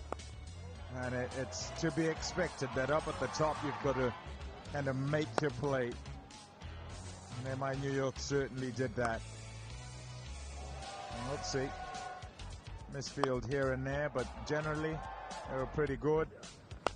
And when the opportunities came, and they came at the back end. Yeah, you watch here as Quinton de Kock just keeps going, gets to a half century, and the expectation is that you then kick on.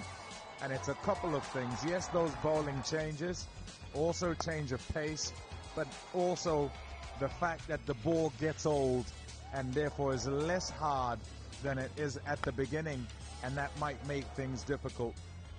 Someone who played particularly well is Michael Bracewell. Top job done once again, as he did in the previous game, trying to finish things off. Good back-to-back games for him with the bat, and going at a good rate as well. Karen Pollard would have been one they would have been looking at to give them the finish that they would have wanted, but it didn't work out with a run-out. He was found short, pushing for that second run. This man has been in good form, and even at times where batters have struggled to that one corner because of the wind, he still was able to strike it quite nicely. But the question remains, have they got enough? I thought the bowlers did a good job in assessing the conditions and needing those slow balls, the variations and the length. We spoke a lot about the length and what is important with the length. Now, someone who's been important to the Washington Freedom side is Saurabh Netrapalka, the yogi master of the team. And it's a 6-wicket haul for Saurabh Netrapalka. In general, life problem-solving attitude always helps, and engineering teaches you that, how to break down any complex problem into a sequence of steps and try to maximize your chances of success. I think that's what we try to do in cricket as well, where each team has their own performance and analyst, and we have our coaches we work with. So yeah, we do some extensive homework there. We try to. Saurabh, do you still wake up at 5 a.m. every day to do 90 minutes of yoga? The goal is that, also in and around that 5:36 max, but I try to get in my morning sadhana, yes. It is not for anything, that's the beauty of it. It's just part of my life and takes you one step closer to being aware of yourself. Yeah, Saurabh Netrapalka, who took 15 wickets in season 2. I think to me, cricket, every game or that journey is like a short simulation of life in general. So you get to live so many lives in every game. So you get those ups and downs, you get to deal with failures, you get to bounce back stronger, you get good days, you get bad days. And that obviously you take into your longer life, and you get so many learnings. So you learn faster, I think. Just want to live the present moment and radiate as much positivity as I can. Definitely radiates positivity, and will be hoping that runs through the batting lineup as they look to chase down 189.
Live from Grand Prairie Stadium in Texas. Match 11 is coming your way, and we're just about ready for the chase in this Cognizant MLC clash between Washington Freedom and MI New York.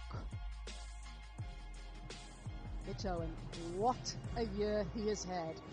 Absolutely brilliant in the Big Bash League. Got an opportunity then to go to SA20, PSL, IPL experience, and now having a real chance to make an impact at Cognizant MLC for Washington Freedom, the defending champions. Prior to this last season of BBL, he barely had an opportunity to play consistently. Played 11 matches and he was absolutely brilliant. And I suppose the lesson there is be ready, so that when you do get an opportunity, you can make an impact, you can be effective, and then it affords you other opportunities. Yeah, fabulous to see a young fella takes his opportunity. He's batting Rachin Ravindra, who's been in good form this season. 42 in the first game, 44 in the second, and both in good time. Both don't hold back. Get you off to a quick start. Now Washington Freedom chasing. This is the third time this season they'll have a chance at chasing. In the previous games against San Francisco Unicorns, they failed to chase that big score of 270. But in their second game had another chance to chase, this time against the Seattle Orcas, and they chased at 149 quite easily. They did it in the 14th over. So third time this season they have an opportunity of chasing a total. And right now they're 50-50 on that record. My New York, hoping that their seam bowlers stand up tonight. They haven't quite done the job they would have liked so far this season. We have a bit of work to do just to establish things at the top of the innings, and it will be under the lights as well. And who knows, maybe it might even come onto the bat a bit better. Excellent strike rate.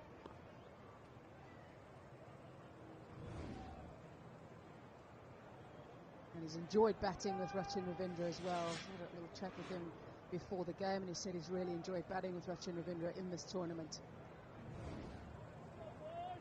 Trent Boult, a master of the new ball and the master of the first over.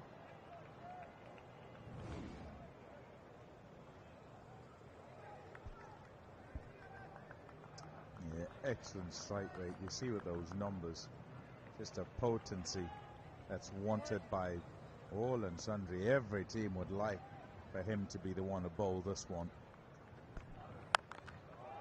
First ball, decides to attack Trent Boult. Sends a message straight away. Oh, what about that? A crack off the bat. And it's a no ball as well. Oh, my. There's the free hit signal. And Mitch Owen will feel all his Christmases have come at once. Yep, got to have some part of the foot behind the popping crease. Right, free hit it is. And already Mitch Owen is underway. Field cannot change either. He'll be swinging really hard at this. And that's as if I'm saying he didn't swing hard at the previous one. I just wonder if the umpire is just having a little check, just to see that the field is the same. Kieron Pollard on the edge of the circle.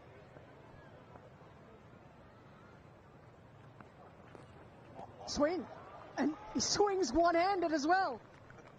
He swung so hard that the bat's just about slipped out of his hand. He is, look at that. He is swinging so hard there. Oh my goodness. Kind of got out of that. If you're Trent Boult, it could have gone out the ground as well. But what about the extra ball at the end of the over? Full. Just evades the field up. It's his second no ball that he's bowled this season, Trent Boult. Certainly a rhythm bowler, isn't he, Pop? Great reaction. in that you look at what happened first ball, he's looking to go in the pitch, and when he's done that and that's been whacked away, yes, it's a no ball, but he's then decided he's going really full and is going to try and get under the bat. Probably a little wider than he'd like that time, because he's got fine leg up in the circle and he's got third up as well, so he's got to be right on the stumps and believe that he can beat the bat and crash into them. Round the wicket now. A little bit of just a little bit of movement early on when he was over the wicket. They're now coming around the wicket. This is interesting for me because Finn Allen, we've spoken so much about him and how good he is. Now just looking at the highest strike rates this season in Cognizant NRC, Rachin Ravindra, Mitchell Owen, right up there. Almost 230 for Mitch Owen, almost 240 for Rachin Ravindra. Absolutely brilliant. Runs that they've contributed as well, very similar. Yeah, Finn Allen a cut above. He's been next level. Well, watching Ravindra facing his countrymen, someone who they've watched whilst he grew up.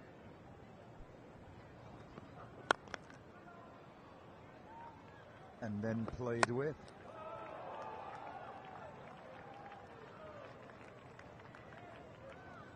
Yeah, and in the World Game, you watch young talents turn up, and it does take a few years for them to sort of get going. For Ravindra, magnificent feats early on create an expectation that you then must live up to. And oftentimes it can be difficult to realize that talent.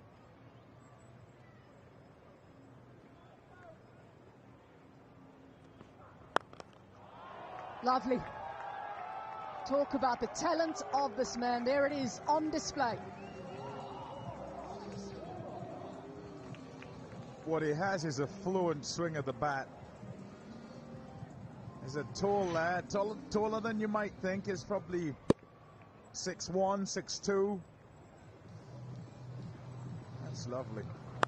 Oh, so good. Dispatched. I think he likes it as well. And in the 2020 game, he's sort of trying to figure himself out. Watching him in the Indian Premier League, it sort of looked as if he was caught between, do I go out really hard or do I kind of keep some out? And so did neither some of the time and then went too hard other times.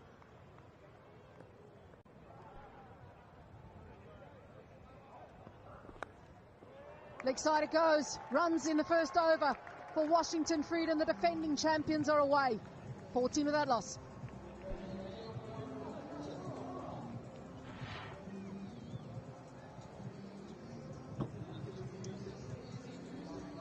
Nicely done. Put the bowler under pressure and then collect when he strays. He's certainly collected there. It's a great start for Washington Freedom, particularly against Trent Boult.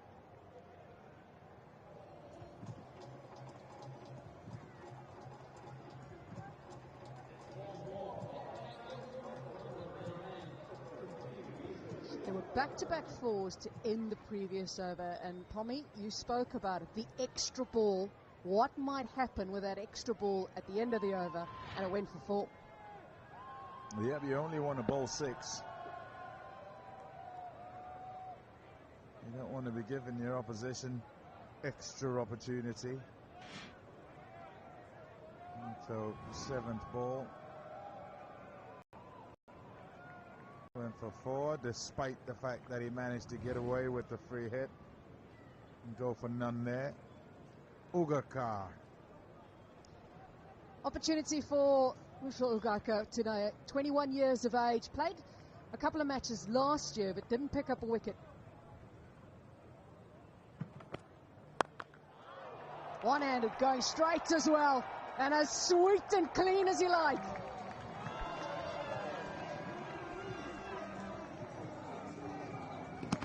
Mitchell Owen goes boom. slower ball to start, and that's why the hand comes off. But what's good about that is how straight the swing of that blade is.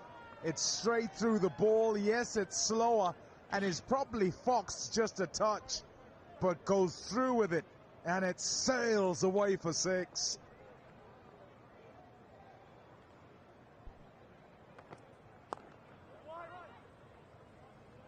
He had an opportunity to play last year in a couple of matches, Agatko, but he was down with food poisoning last year, but then came in, and he was also treated with Trent Bolt's boots. Trent Bolt gave him his boots and presented his boots to him at the end of the tournament. And obviously fit him all right. His new boots.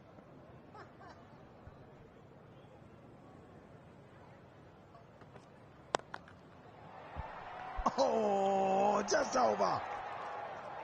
Pollard is very tall and is so good when he's on defense at taking them catches.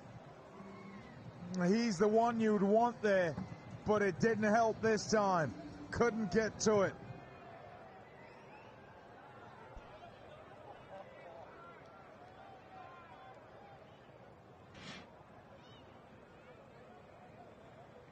Six on the board. 2 sixes so far in the innings, adding to the stake tally of 6s for the tournament.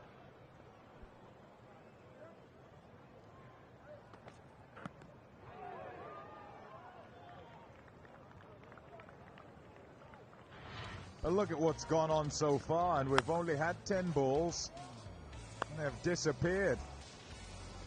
Yeah, look at this, off to the boundary with regularity.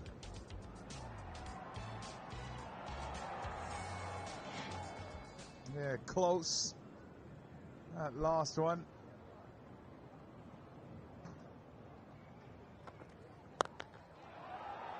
Clears the front leg and allows the hands to come through. The length full enough for him to be able to hit through the line. They'll also have recognized, because of how well they went with ball in hand in the latter part of the innings, that they've got to make hay in the first 6 when the ball's still hard and new. Another NTT Data 6 from the bat of Mitch Owen, who has started like a house on fire. I spoke to him before the game, asked him where he feels his game is at the moment. He just said he feels so confident within his game at the moment. He's very happy with how things are going. You couldn't tell.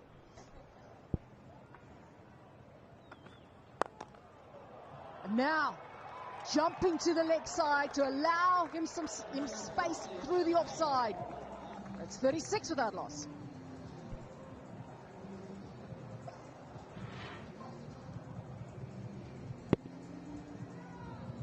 Wonderful hitting from Mitch Owen.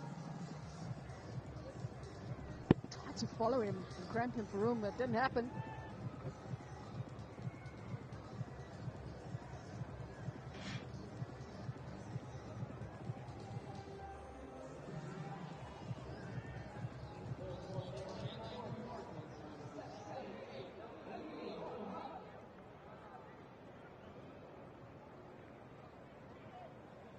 Right, 36 on the board. Fireworks from Washington Freedom. Just lovely batting.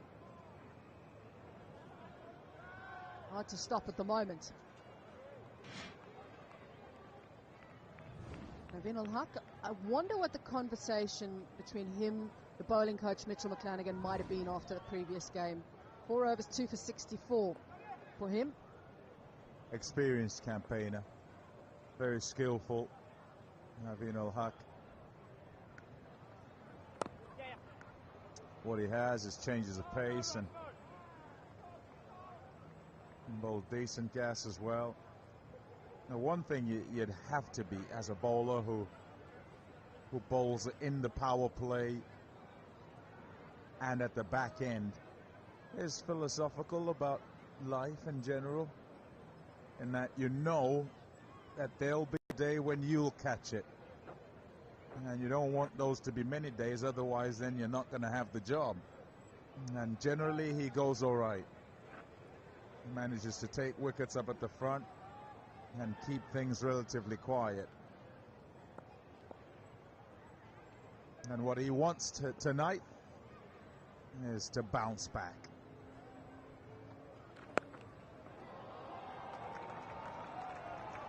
More runs, leg side for Mitch Owen. Right now, no answers to the onslaught. Yeah, just ever so slightly too straight. Can't be there with that field. No protection back there. Oh, no. And to boot, he's over the line. It's a no ball. Gifts galore at the start here for the Washington Freedom. MI New York not making their task any easier.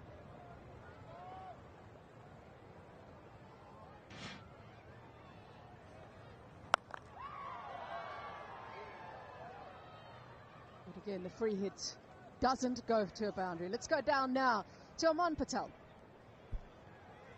Well, the Washington Freedom have been going crazy to start things off. And I'm with the family right here, and it feels like mom might be excluded. Tamara, you are the lone woman in the MI New York gear.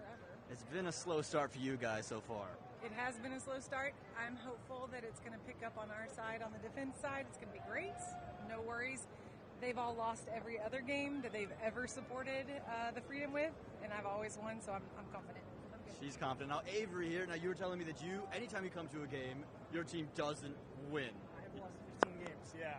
15 games, folks. It's been unlucky for my man. Is today the day it's all going to change? Today is the day. It's going to be a win for once. We got this. I believe in us. There you go. Now, you guys are season ticket holders. You've been here for all 3 seasons. Yeah. What drew you to cricket? It's new. It's different. So I've been a football fan, soccer for my whole life. But this was new to us. So we got to learn new players. We got to learn new rules. We got to learn a new community. It's just beautiful to have something that's completely brand new that we can support and get involved in it and bring new people to. So I love it. Yeah, you got a big group with you as well. Now we're going to see what happens on this ball. If we're going to have a cheer here from our man Avery, maybe not.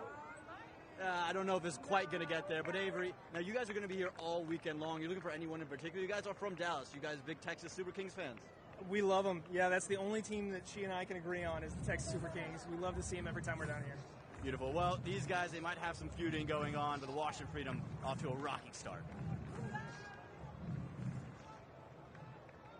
So beautiful to bring new fans to this game that we love so much. I love their attitude. The fact that, it's new. It's something we haven't seen before and want to go and experience it, check it out, start again. Yeah, got to be trying to start many things. Naveen Ul-Haq will be so happy with that and relieved. Previous game was such a tough one for him, but here he breaks a dangerous opening partnership. There's that slower ball. Face off. Crashes into the stumps.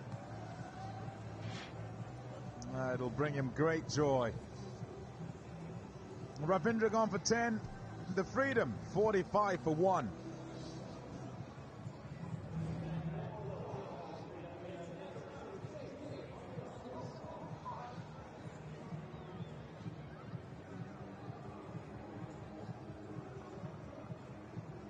On the board. Naveen Ul-Haq has got 6 this season.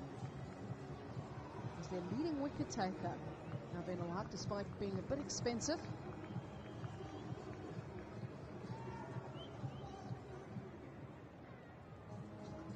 Andries Gous walks to the crease now.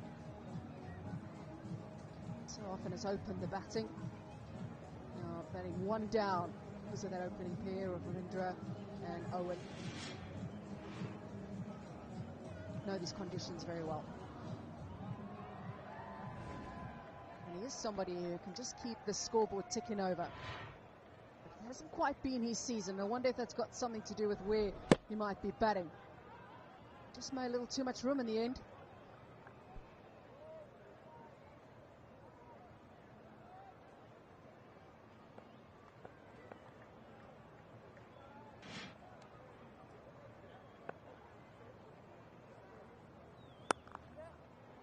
Lovely. What a way to get yourself off the mark. Even though it hasn't been his best season, that's pretty special. 49 for 1.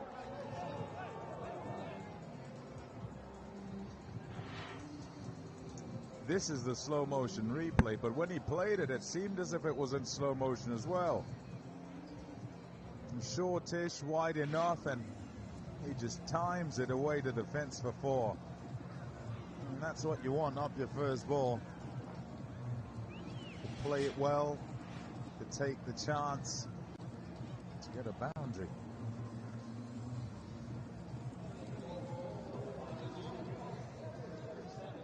Headed for a very interesting chase here. 140 is required off 102. We all felt at the halfway stage they would have been a little bit light on runs, MI New York. But if they bowl well, take wickets, especially now in the power play in the middle phase, it could be very interesting. And the captain has tossed the ball to Sunny Patel. Spinners have been good for MI New York this year. Mitch Owen will be looking to take him down. Don't you worry about that. Right.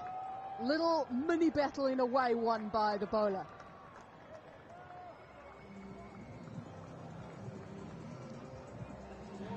The inside edge. It's just at the right time. That is crashing into the stumps. Oh, goodness. Yep. Lucky batter.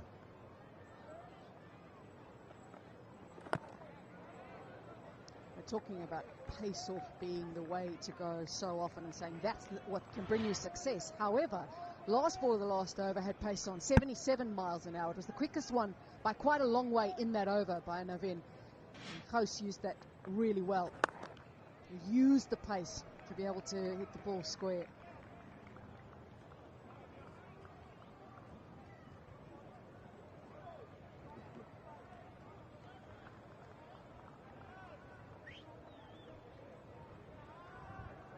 Bowls it quickly, Sunny Patel, and you expect in the power play he'll be right on the stumps. Can't afford to give any width whatsoever.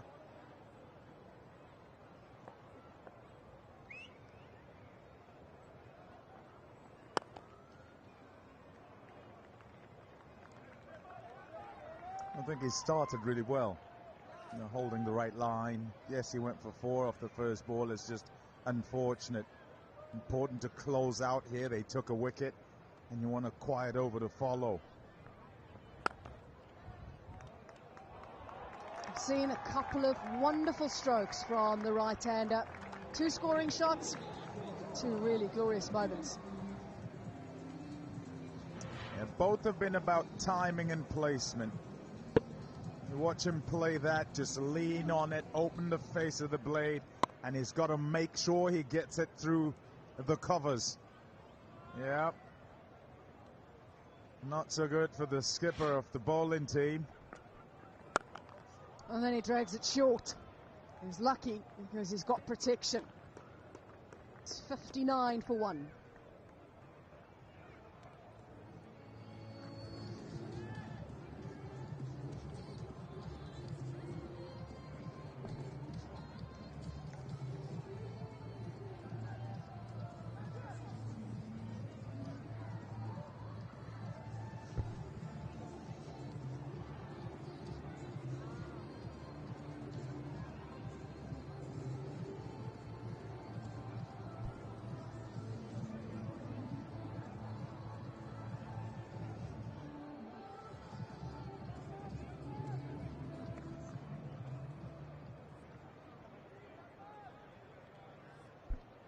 Washington Freedom have continued the power play dominance. Did it in Auckland, best power play batting team in the tournament, and they're continuing here in Dallas. Naveen ul Haq. And so much of Nicholas Pooran's thinking now will be, how can I get wickets? Much like Jason Holder and Heinrich Klaasen, 2 bowling attacks that have struggled at times in this tournament. 2 teams yet to win, the only 2. That will change tomorrow, and then the Washington Freedom are in action again up against the home team, the Texas Super Kings.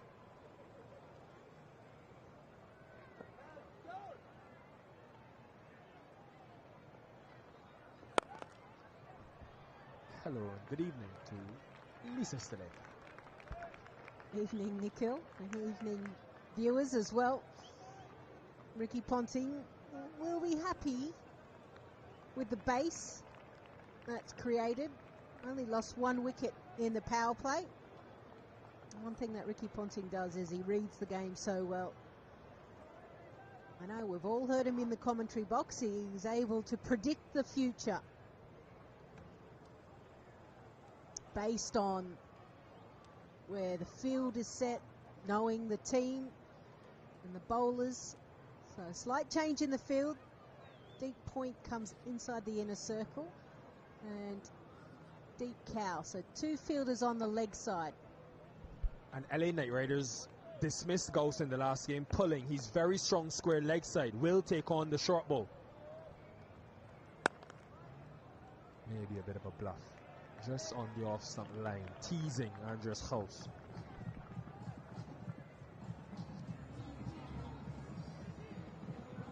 $90, 89, 63, and now 59 for 1. The power plays, the Lexus power plays have been electric when the men in red and black have batted.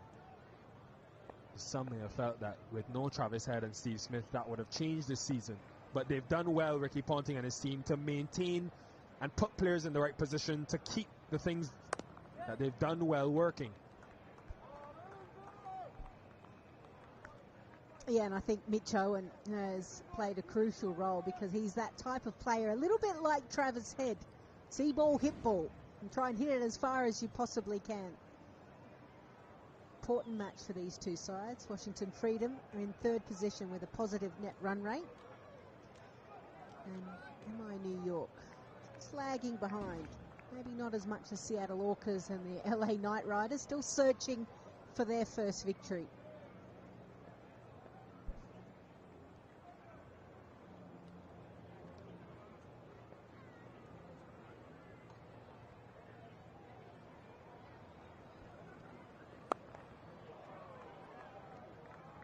What's Pooran's thinking for his 6th over? Bolt uncharacteristically only bowled the 1 over today in the power play, the 1st over. So does he go back to Trent Bolt, needing to dismiss Mitch Owen? He went to Sunny Patel for the first time in the power play today. Michael Bracewell has done the job predominantly to left-handers previously in the tournament. Deep, backward square, and now deep point.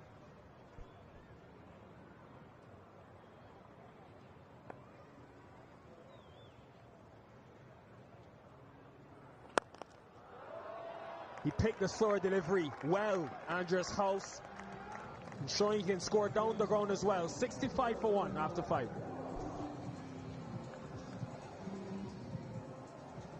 Important to cash in just when he strays in length, and he does so.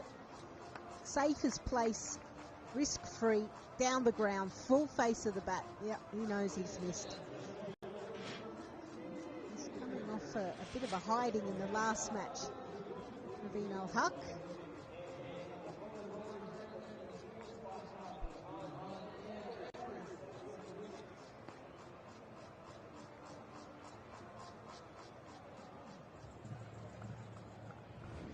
Right, bravery from Nicholas Pooran. Back-to-back overs of Sunny Patel, the leg spinner, with Mitch Owen on strike. Deep long on, where he's been caught already in the tournament, and a deep cow corner.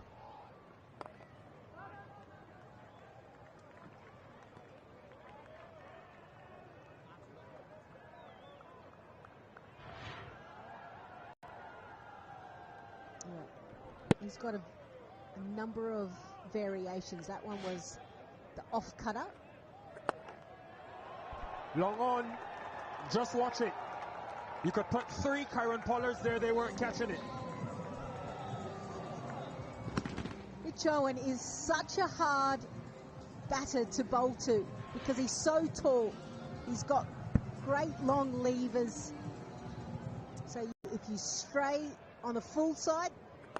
NTT6, if you don't mind. Pollard, yeah, I'll catch it off the backboard. But then if you bowl into the pitch, he is so quick on the back foot. So there is a small margin where you can keep it or keep him quiet. Meanwhile, they're trying to find the ball. Anyone seen it? It's having a bit of fun. You can understand Pooran's thinking of going spin to Mitch Owen. His strike rate this year has been lower against spin than pace, but he's in the form of his life in this year's MLC. Now on his highest score this season. So it's risky to bowl back-to-back overs. Pommy and Bango spoke about it in the first innings. Bowling back-to-back overs of the same bowler to a set guy who's faced him already.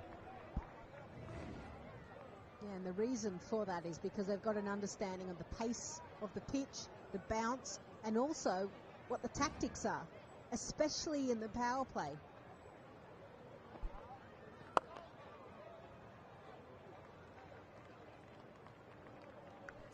But then sometimes there's an element of maybe you need to buy a wicket, right? When there's a bowler that a batter enjoys, can they just find a fault shot? Can the ego take over and they go searching when it's not quite there? And that's what Nicholas Pooran will be hoping for.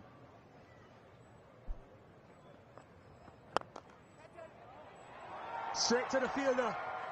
Pooran takes the catch, fitting because his decision and move has worked. Sunny Patel in the power play brings reward.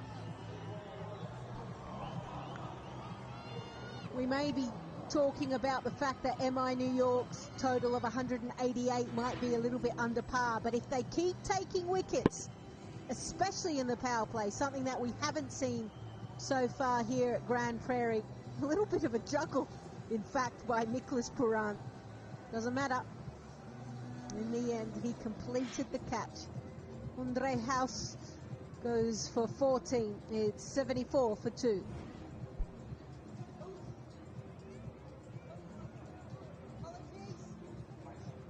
It's time for the strategic timeout.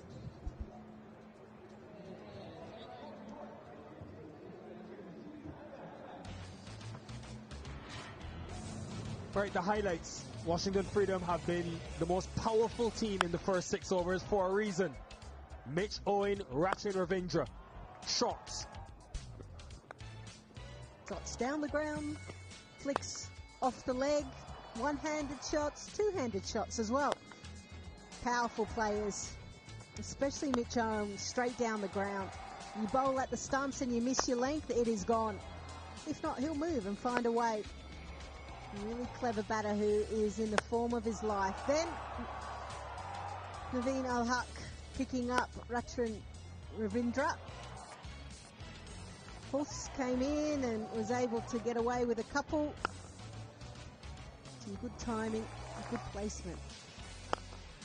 And then gone. Just. Yep, throws it up in the air. A bit of relief as well. So 2 wickets in the power play.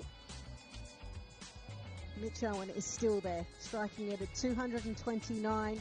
Has already hit 4 fours.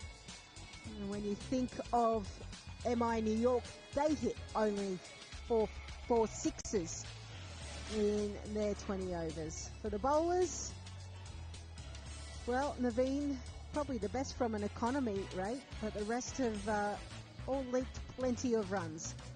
But with the softer ball, can they pull things back?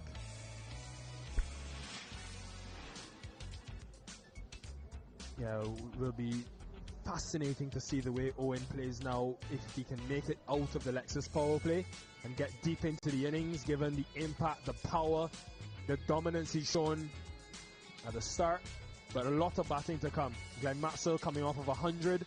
Mark Chapman, who bats in the top order. And they'll need MI New York, that is, to take wickets. It's a bowling attack that's been not at their best. Of course, missing the likes of Rashid Khan and Omar Zai, so they've struggled in the middle overs to take wickets. that will decide the game.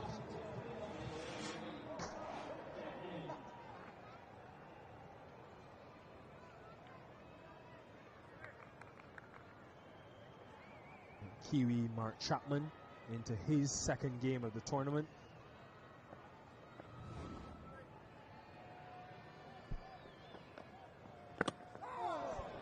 Almost snuck through.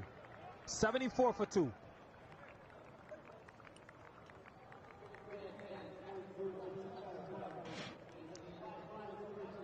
Slice it up and just got under the bat. Oh, he would have loved it if it turned just a little bit more. Close. Very close.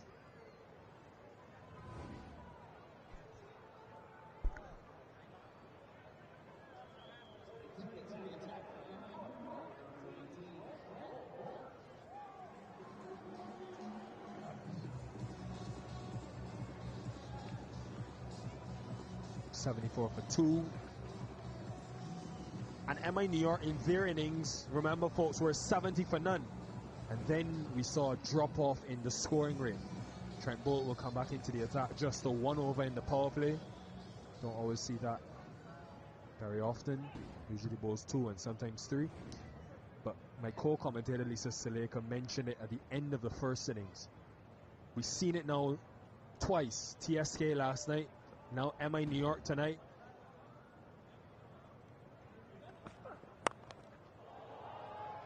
The scoring rate sometimes can deplete and decrease outside the power play. Not maybe if Mitch Owen is at the crease. Yeah, he's going to be the key, isn't it? 50 of 22 deliveries. He's threatened so many times. I think there's a few people banking on him potentially getting to triple figures throughout this tournament. Ricky Ponting, very happy with his work ethic already, and actually brought him across into the IPL as well for the Punjab Kings. Also a Hobart Hurricanes boy, which Ricky Ponting is as well. He's involved with that franchise from a talent identification. I'll just getting back to that, at least it will be very interesting to see if, as the ball gets softer, as you said, it gets harder to score. But the aspect of the Jew factor coming in, will that cause the ball to maybe slide on? Yeah, it may actually. So it may negate that. I guess time will tell. This is the wicket. Oh, yep. Yeah, piece of cake, I've got it.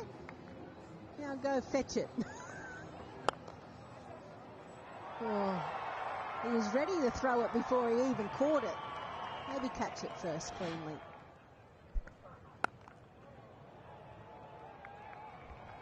Does that a lot. He really uses his feet against pace to create length, Mark Chapman, quite often. Yeah, he's a good, busy player. He literally moves around laterally. He comes at bowlers, comes to Trent Boult. Knows exactly where he's going to bowl, fellow countryman. And is able to kind of squirt it away to the offside. And Pooran's a little bit frustrated. Let's try and keep this new batter on strike.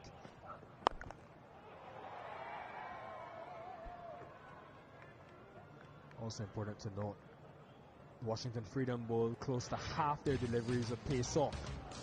But the power play, it was pace on from the bat. Lexus power play belonged to the Freedom. They lost 2 wickets, they wouldn't mind, because 74 for 2, a healthy scoring rate. Yeah, it is. And because of the players they've got as well, still to come. I mean, Glenn Maxwell, he was the only one apart from Mitch Owen who just got over 50. Able to get a decent score. So now the platform is set. 11 runs off that over, 65 for 2.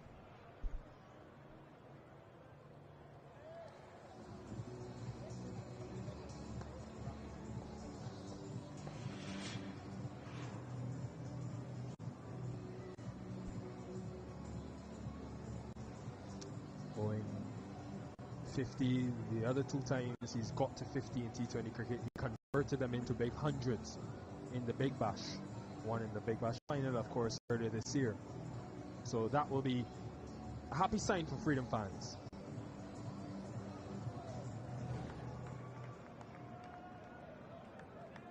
I was looking forward to seeing how he approached this game, Mr. Saleka, given that he had been so impactful in the first 3 games, but 30 from 11, 32 from 12, not really being there deep in the innings. But he's deep and scoring and continuing to dominate. Well, he's certainly entertaining this crowd that have come in.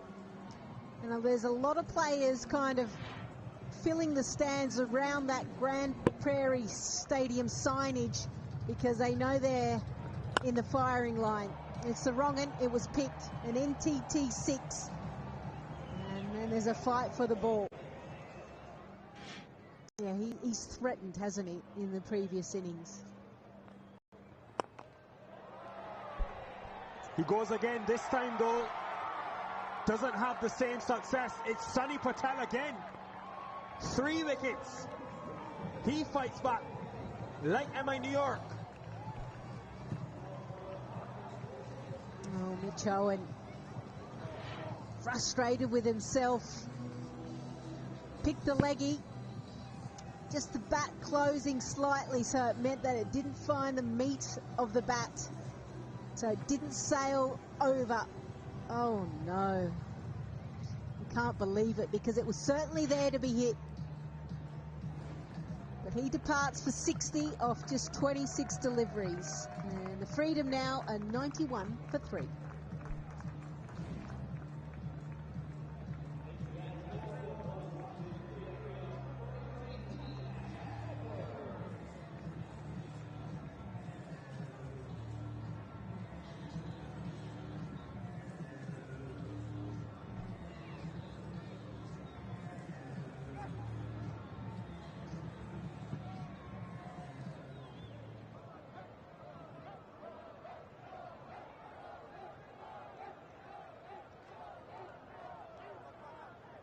Jack Edwards, who is used to batting early in the innings, bats in the top 3 back in Australia in both first class and T20 cricket.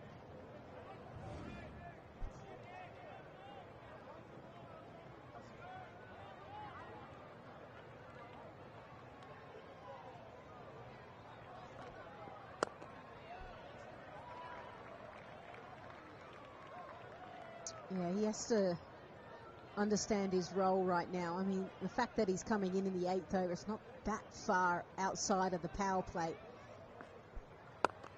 But sometimes starting with spin can be difficult. Well, maybe not so much for Jack Edwards. A nice punch off the back foot to get things going.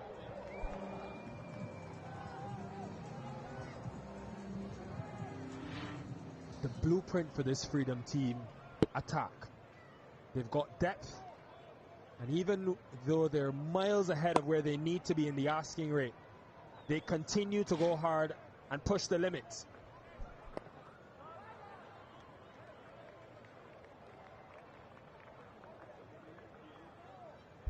Yeah, Sunny Patel going well. And this gives you an idea. Maxwell still to come. Mukta, Peanut, Mark Adair, Ian Holland as well. They hope to add Glenn Phillips soon as well. He's back with them. 95 for 3 after 8.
Sunny Patel, he's played such a factor so far today. 3 wickets.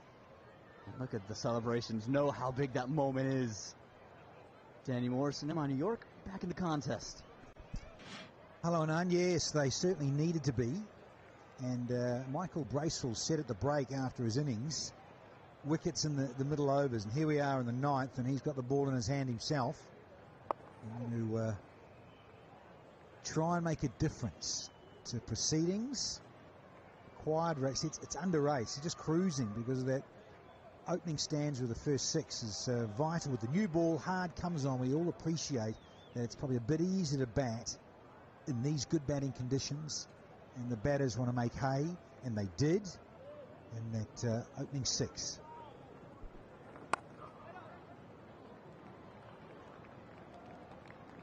And there must be a change in mindset, Danny, for these two.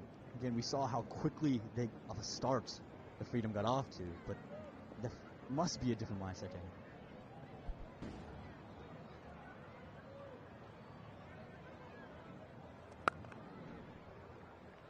Yeah, and I think with Chapman there, he's actually in a way too dissimilar to Bracewell. He just might take a little bit to get in and then just assess the situation. And in the strategy between Edwards and Chapman, we say, hey, listen, we know what the score is, we know what the target is. So that is part of the advantage on a good batting surface to chase and know what you've got to get. The luxury of the start they got off to as well, and the batting to come with the Maxwells, the Obis Pinars, the Mukhtar Ahmed. I reckon that they can just almost slow things up really till the 15th, 16th over the way they're at.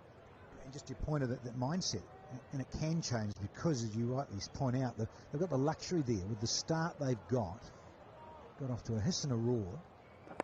And now, yeah, just milk it around a little and take it easy. 3 figures are up now, 100 for 3 after 9.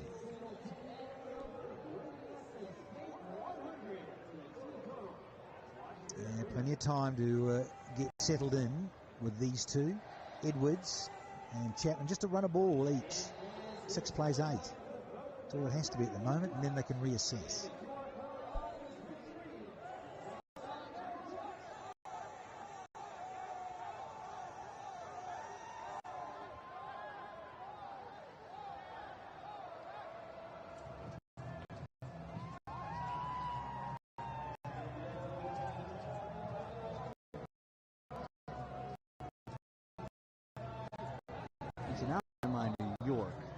See Kieron Pollard get the ball in hand.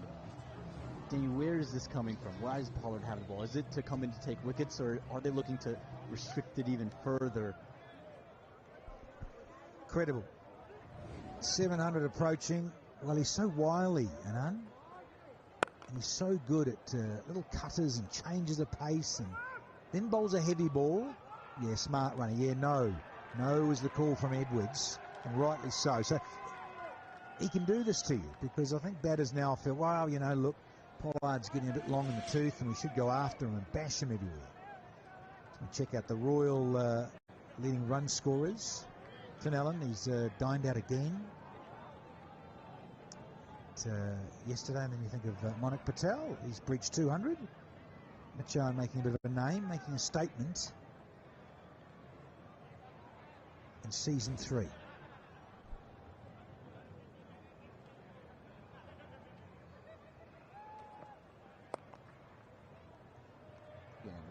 Pure example of the change of pace there, and I mean, this is an opportunity for MI New York to really put some brakes on a Washington Freedom team that was built last year on the backs of really a no-holds-bar attitude. Think about the strike race and the run scoring.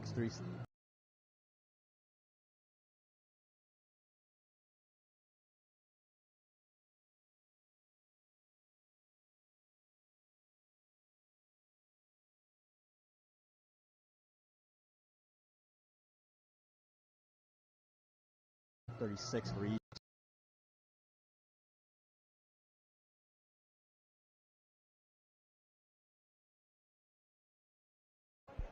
And Polly, look, he just takes his time in the field. He makes that away, and now who's rotated the strike, is back on, and he's going to come right arm round as big KP.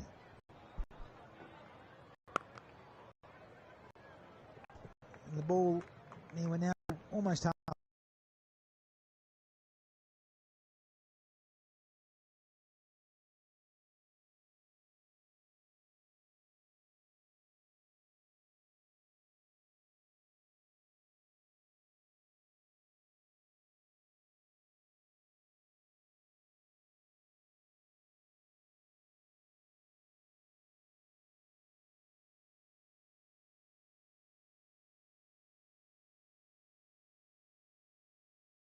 Look how crafty he is there as well, Danny. He's just jumped all the way across the crease. Why has he done that? What's the purpose of that?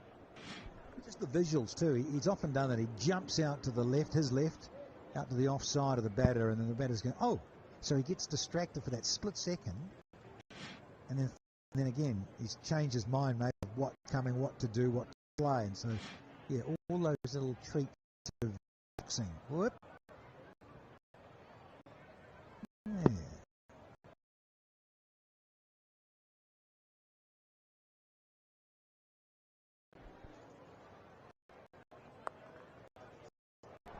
Turn around the corner for 4. This time it's Edwards reading the slower one. Sometimes he just tries that tennis ball bouncer. If you're going to do that, get it really deep into the surface and even shorter. Problem is Edwards is such a tall guy. He's about 6'5". Yeah. Polly, I think those days are over, buddy. Whacking it in halfway down and only got up hip height.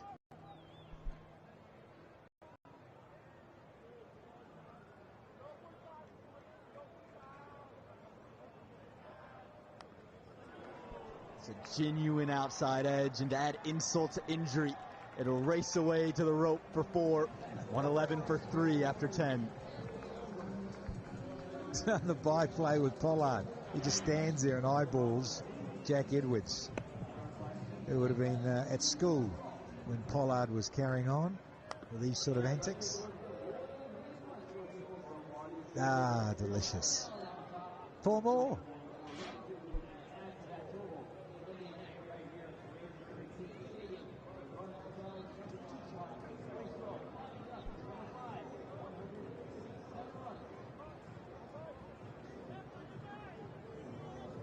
Stage of the innings, we had to come and get a Washington Freedom perspective with Ian Holland himself. Dashi, the one burning question: you bowled so well this season, 7 wickets, only the one over today. All okay? What happened? Anything? Yeah, no, we just sort of chopping and changing, and just worked out one over. So more than happy to just play my role, and yeah, it was good. Good effort by the boys to sort of peg back after a pretty good start for them. Let's talk a bit about your season. One thing that's been the common factor has been the variations. Back of the hand slow ball, the leg cutter. Where have you learnt and mastered those variations? Well, I'm not very quick, so I've got to do something else. But yeah, I've just a lot of work over a long period of time, and then sort of having the opportunity in games to then build that confidence to execute in games, and it seems to be coming out nicely at the moment. When was the point where you felt confident enough in them in your career to actually use them more often in T20 cricket? I think it's just through performance. Once you've played a few times and getting those wickets early in the tournament has sort of given me a belief now that I can do it at this level. You've got such a fascinating journey to this point. Born in Wisconsin, have played cricket in Australia, England, the USA. Tell us some of the differences between the 3 places, because they're quite far apart. They're very different. I've had quite a unique story, so I've just sort of taken the opportunities that are in front of me, and I've spent a lot of time in England recently and a lot of red ball cricket, so they're very different to sort of what we're playing here, and just constantly trying to learn. There is some people, especially the USA fans, asking if Ian Holland, who hasn't played for the USA in about 3 years, is there still that interest to represent the national team? Not out given on field. 1 second there, Ian. Ian is saying out. Not out. Not out. He's saying not out. We'll see if Kieron Pollard and Pooran want a review. They do. So 1 second, that we're going to go upstairs to this review and then rejoin you. TV umpire to director. We have a players review for LBW. Original decision is not out. I've checked the feet and it's a fair delivery. Can we start with spin vision, please?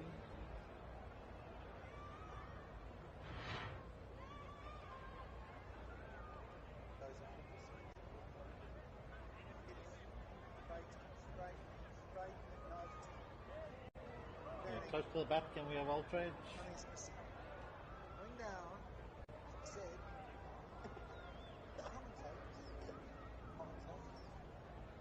Thank you. No bats involved. Ball tracking when available. Decision original. Decision not out. Impact is in line, and it's missing the stump. So you can stay with your original not out, Wayne. You can signal now on screen. Yeah, good decision there by umpire Wayne Knights. So that burning question, you had some time to think about your answer. Will we see you in USA colours again? I mean, I'm eligible to play. I really enjoyed watching the USA team do well at the last World Cup, and yeah, I'm eligible to play. So more than happy to.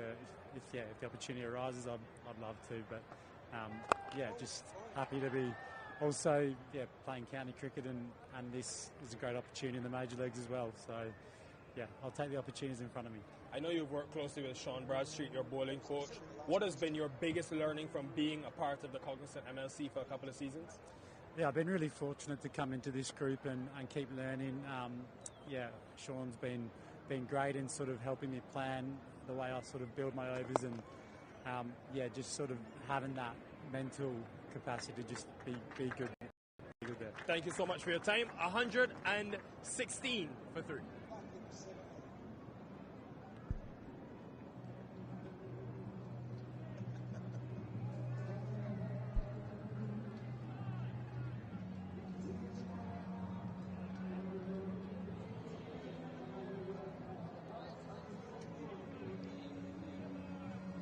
Well, things are starting to heat up here at Grand Prairie. It might be cool in atmosphere. The game is starting to get to a point where things could get real interesting. 72 from 54.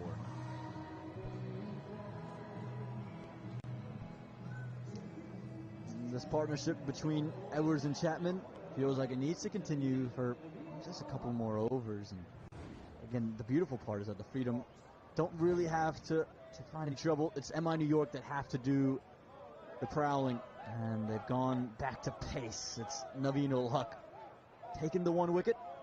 Can he pick up wicket number 2? Well, he simply needs to, and this is the ploy and the question from Nicholas Pooran to bring back one of their major strike weapons.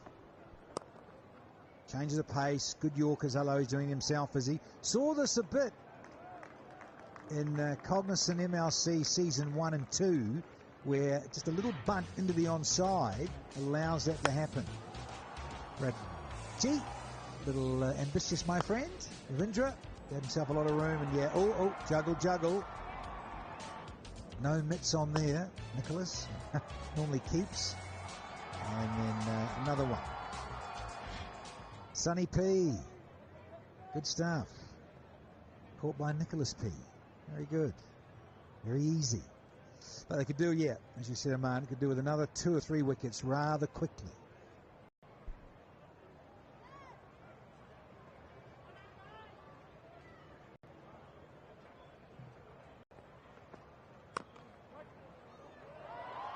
Exceptional at backward point.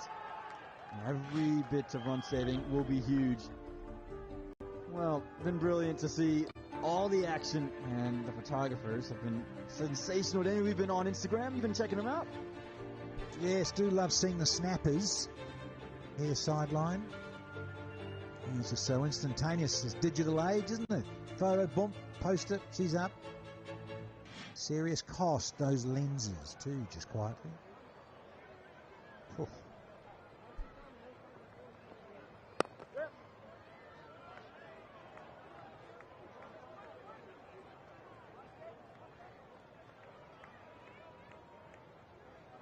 And here's where things could be rather interesting. Because what you want, the Remitly leading wicket takers, MI New York want there to be someone from the New York team in there, but it's Haris Rauf that's leading it 11 wickets through 4 matches. He's been ridiculous, Danny Morrison. Yeah, fresh off his 2 for 34 last night, wasn't it? In 4 overs, and in terms of helping the situation and halting Texas Super Kings. Was it Bartlett got 2 for 31 as well? So did their job, yeah. Those two in tandem have gone rather sweetly. Only 8s, as we see, required. Very comfortable for the Freedom so far.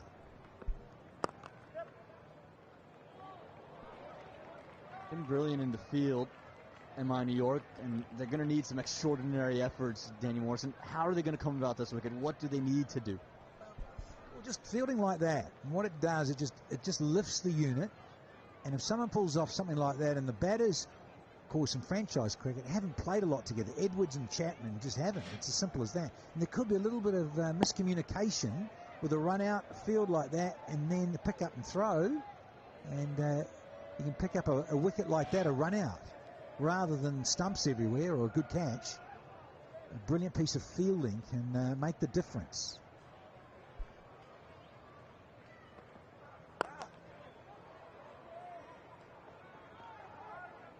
Just real subtle, MI New York. And again, it's because of the depth that they have. Is there a point, Danny, that you feel as if Washington have to go big, or is it more of a case of MI New York? Yeah, well, New York are chasing the game. There's no doubt about it. The asking rate's only 8s, and they're 3 down. Chapman with a lot of his experience, and Jack Edwards, who's a heck of a talent. He's striking at 130. Chapman striking at 107. And they'll just keep noodling it around. We've almost had 12 overs, so don't have to flick the switch just yet.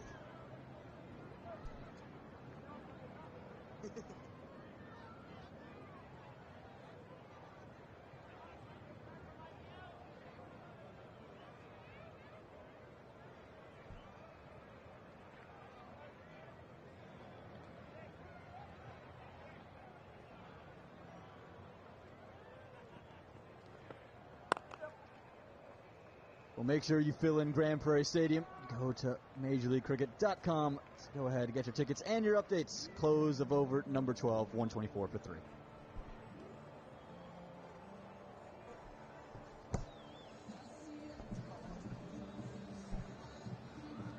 Well, this crowd here, that family there, it's all Washington Freedom fans except for the mother. She needs something to change drastically. All right, and have all of her children sit there and say, Mom, it's the Washington Freedom that have won. All right, and have all of her children sit there and say, Mom, it's the Washington Freedom that have won.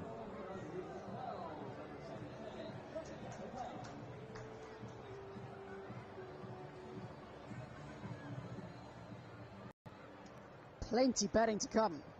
That's not a problem. Maxwell himself, that's enough already. So, MI New York are up against it at the moment. They need wickets, and they need a few. Not just about breaking this partnership.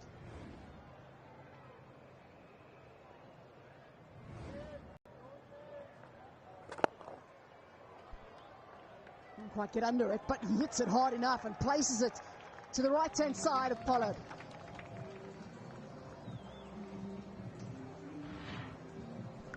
Partnership 37 from 30.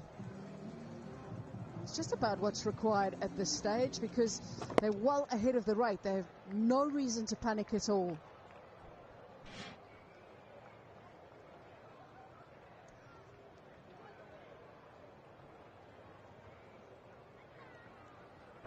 Oh, that's filthy. He's got away with that.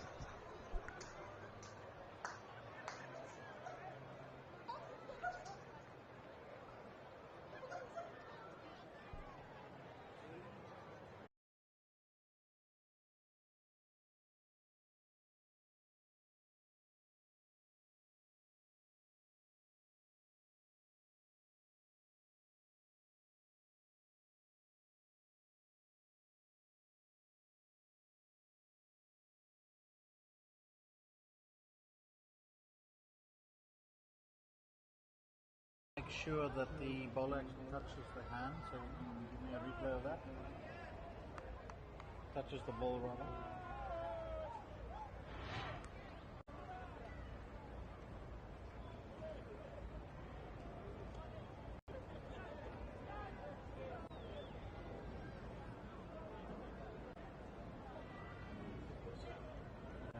Can you zoom that for me, please?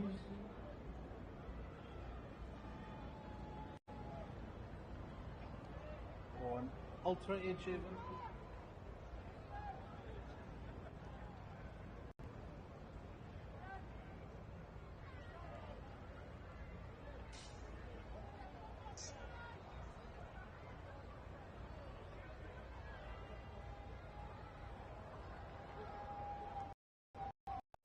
Good. Touching the fingers there. Your best side on, please.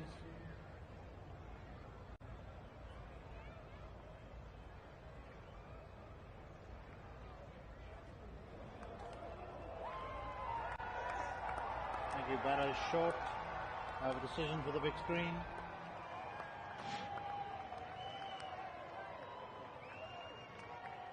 Technology used in that run out, showing that he could have possibly got a little fingertip to it, and unfortunately bat at the non-striker's end is well short of his ground, backing up too far.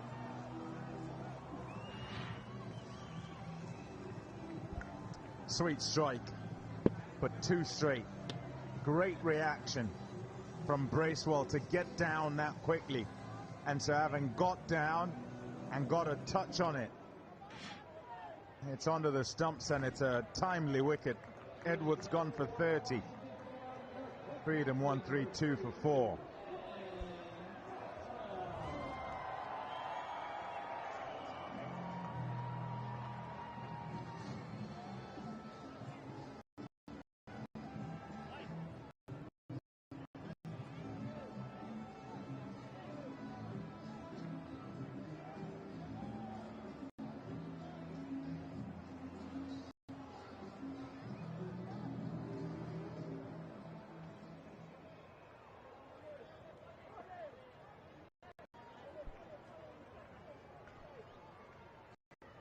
Then Maxwell off 100. Turned away from the left-hander.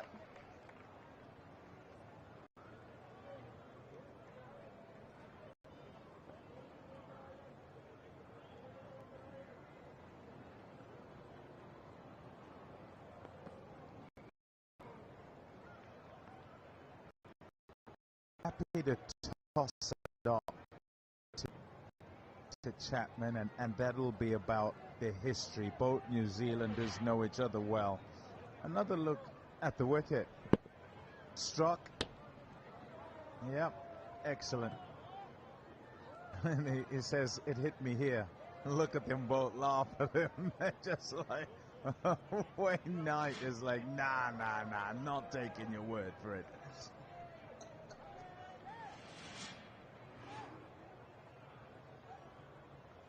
Yeah, well, MI New York needed something to change. It's changed, and they have another opportunity to get back in it.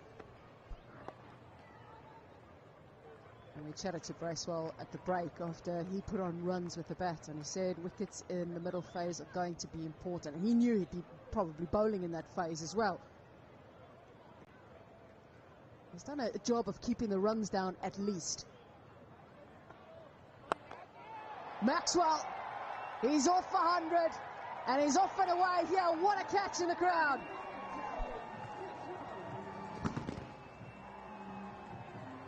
Top grab.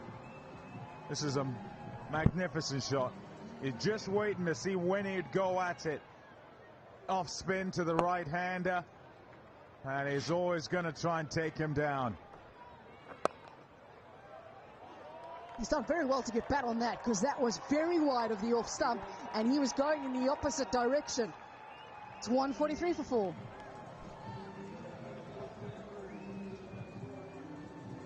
Yeah, there's the fellow who takes the catch in the crowd, and he's running around everybody.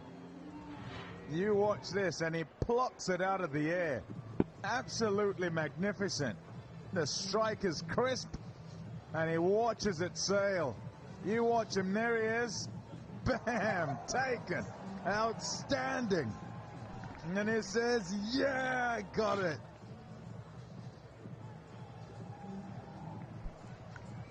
Unbelievably good. And he's smiling and saying, hey, did you see that? You watch him go. See, he sets off, he's got the trajectory, and up he goes, timed perfectly with the jump, and into the right claw. And says, hey, who's that bloke? He's good. And Lisa Sthalekar spotting from the back of the box as well, saying he also has a good arm on him, because after that he threw it straight back in. And there's a good throw back in from him too.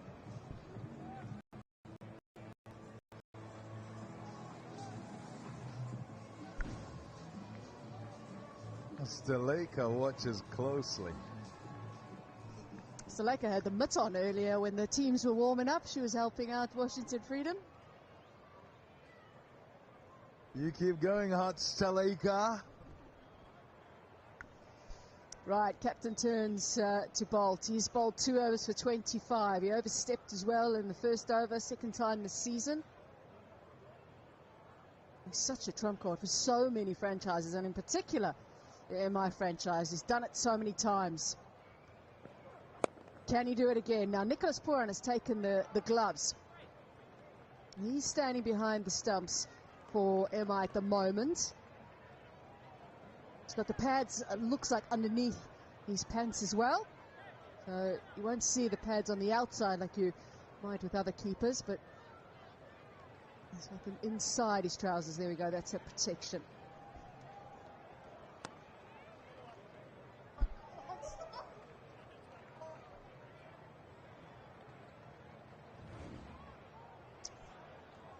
Yeah, these matchups come up all the time, and Maxwell and Bolt will have played enough times.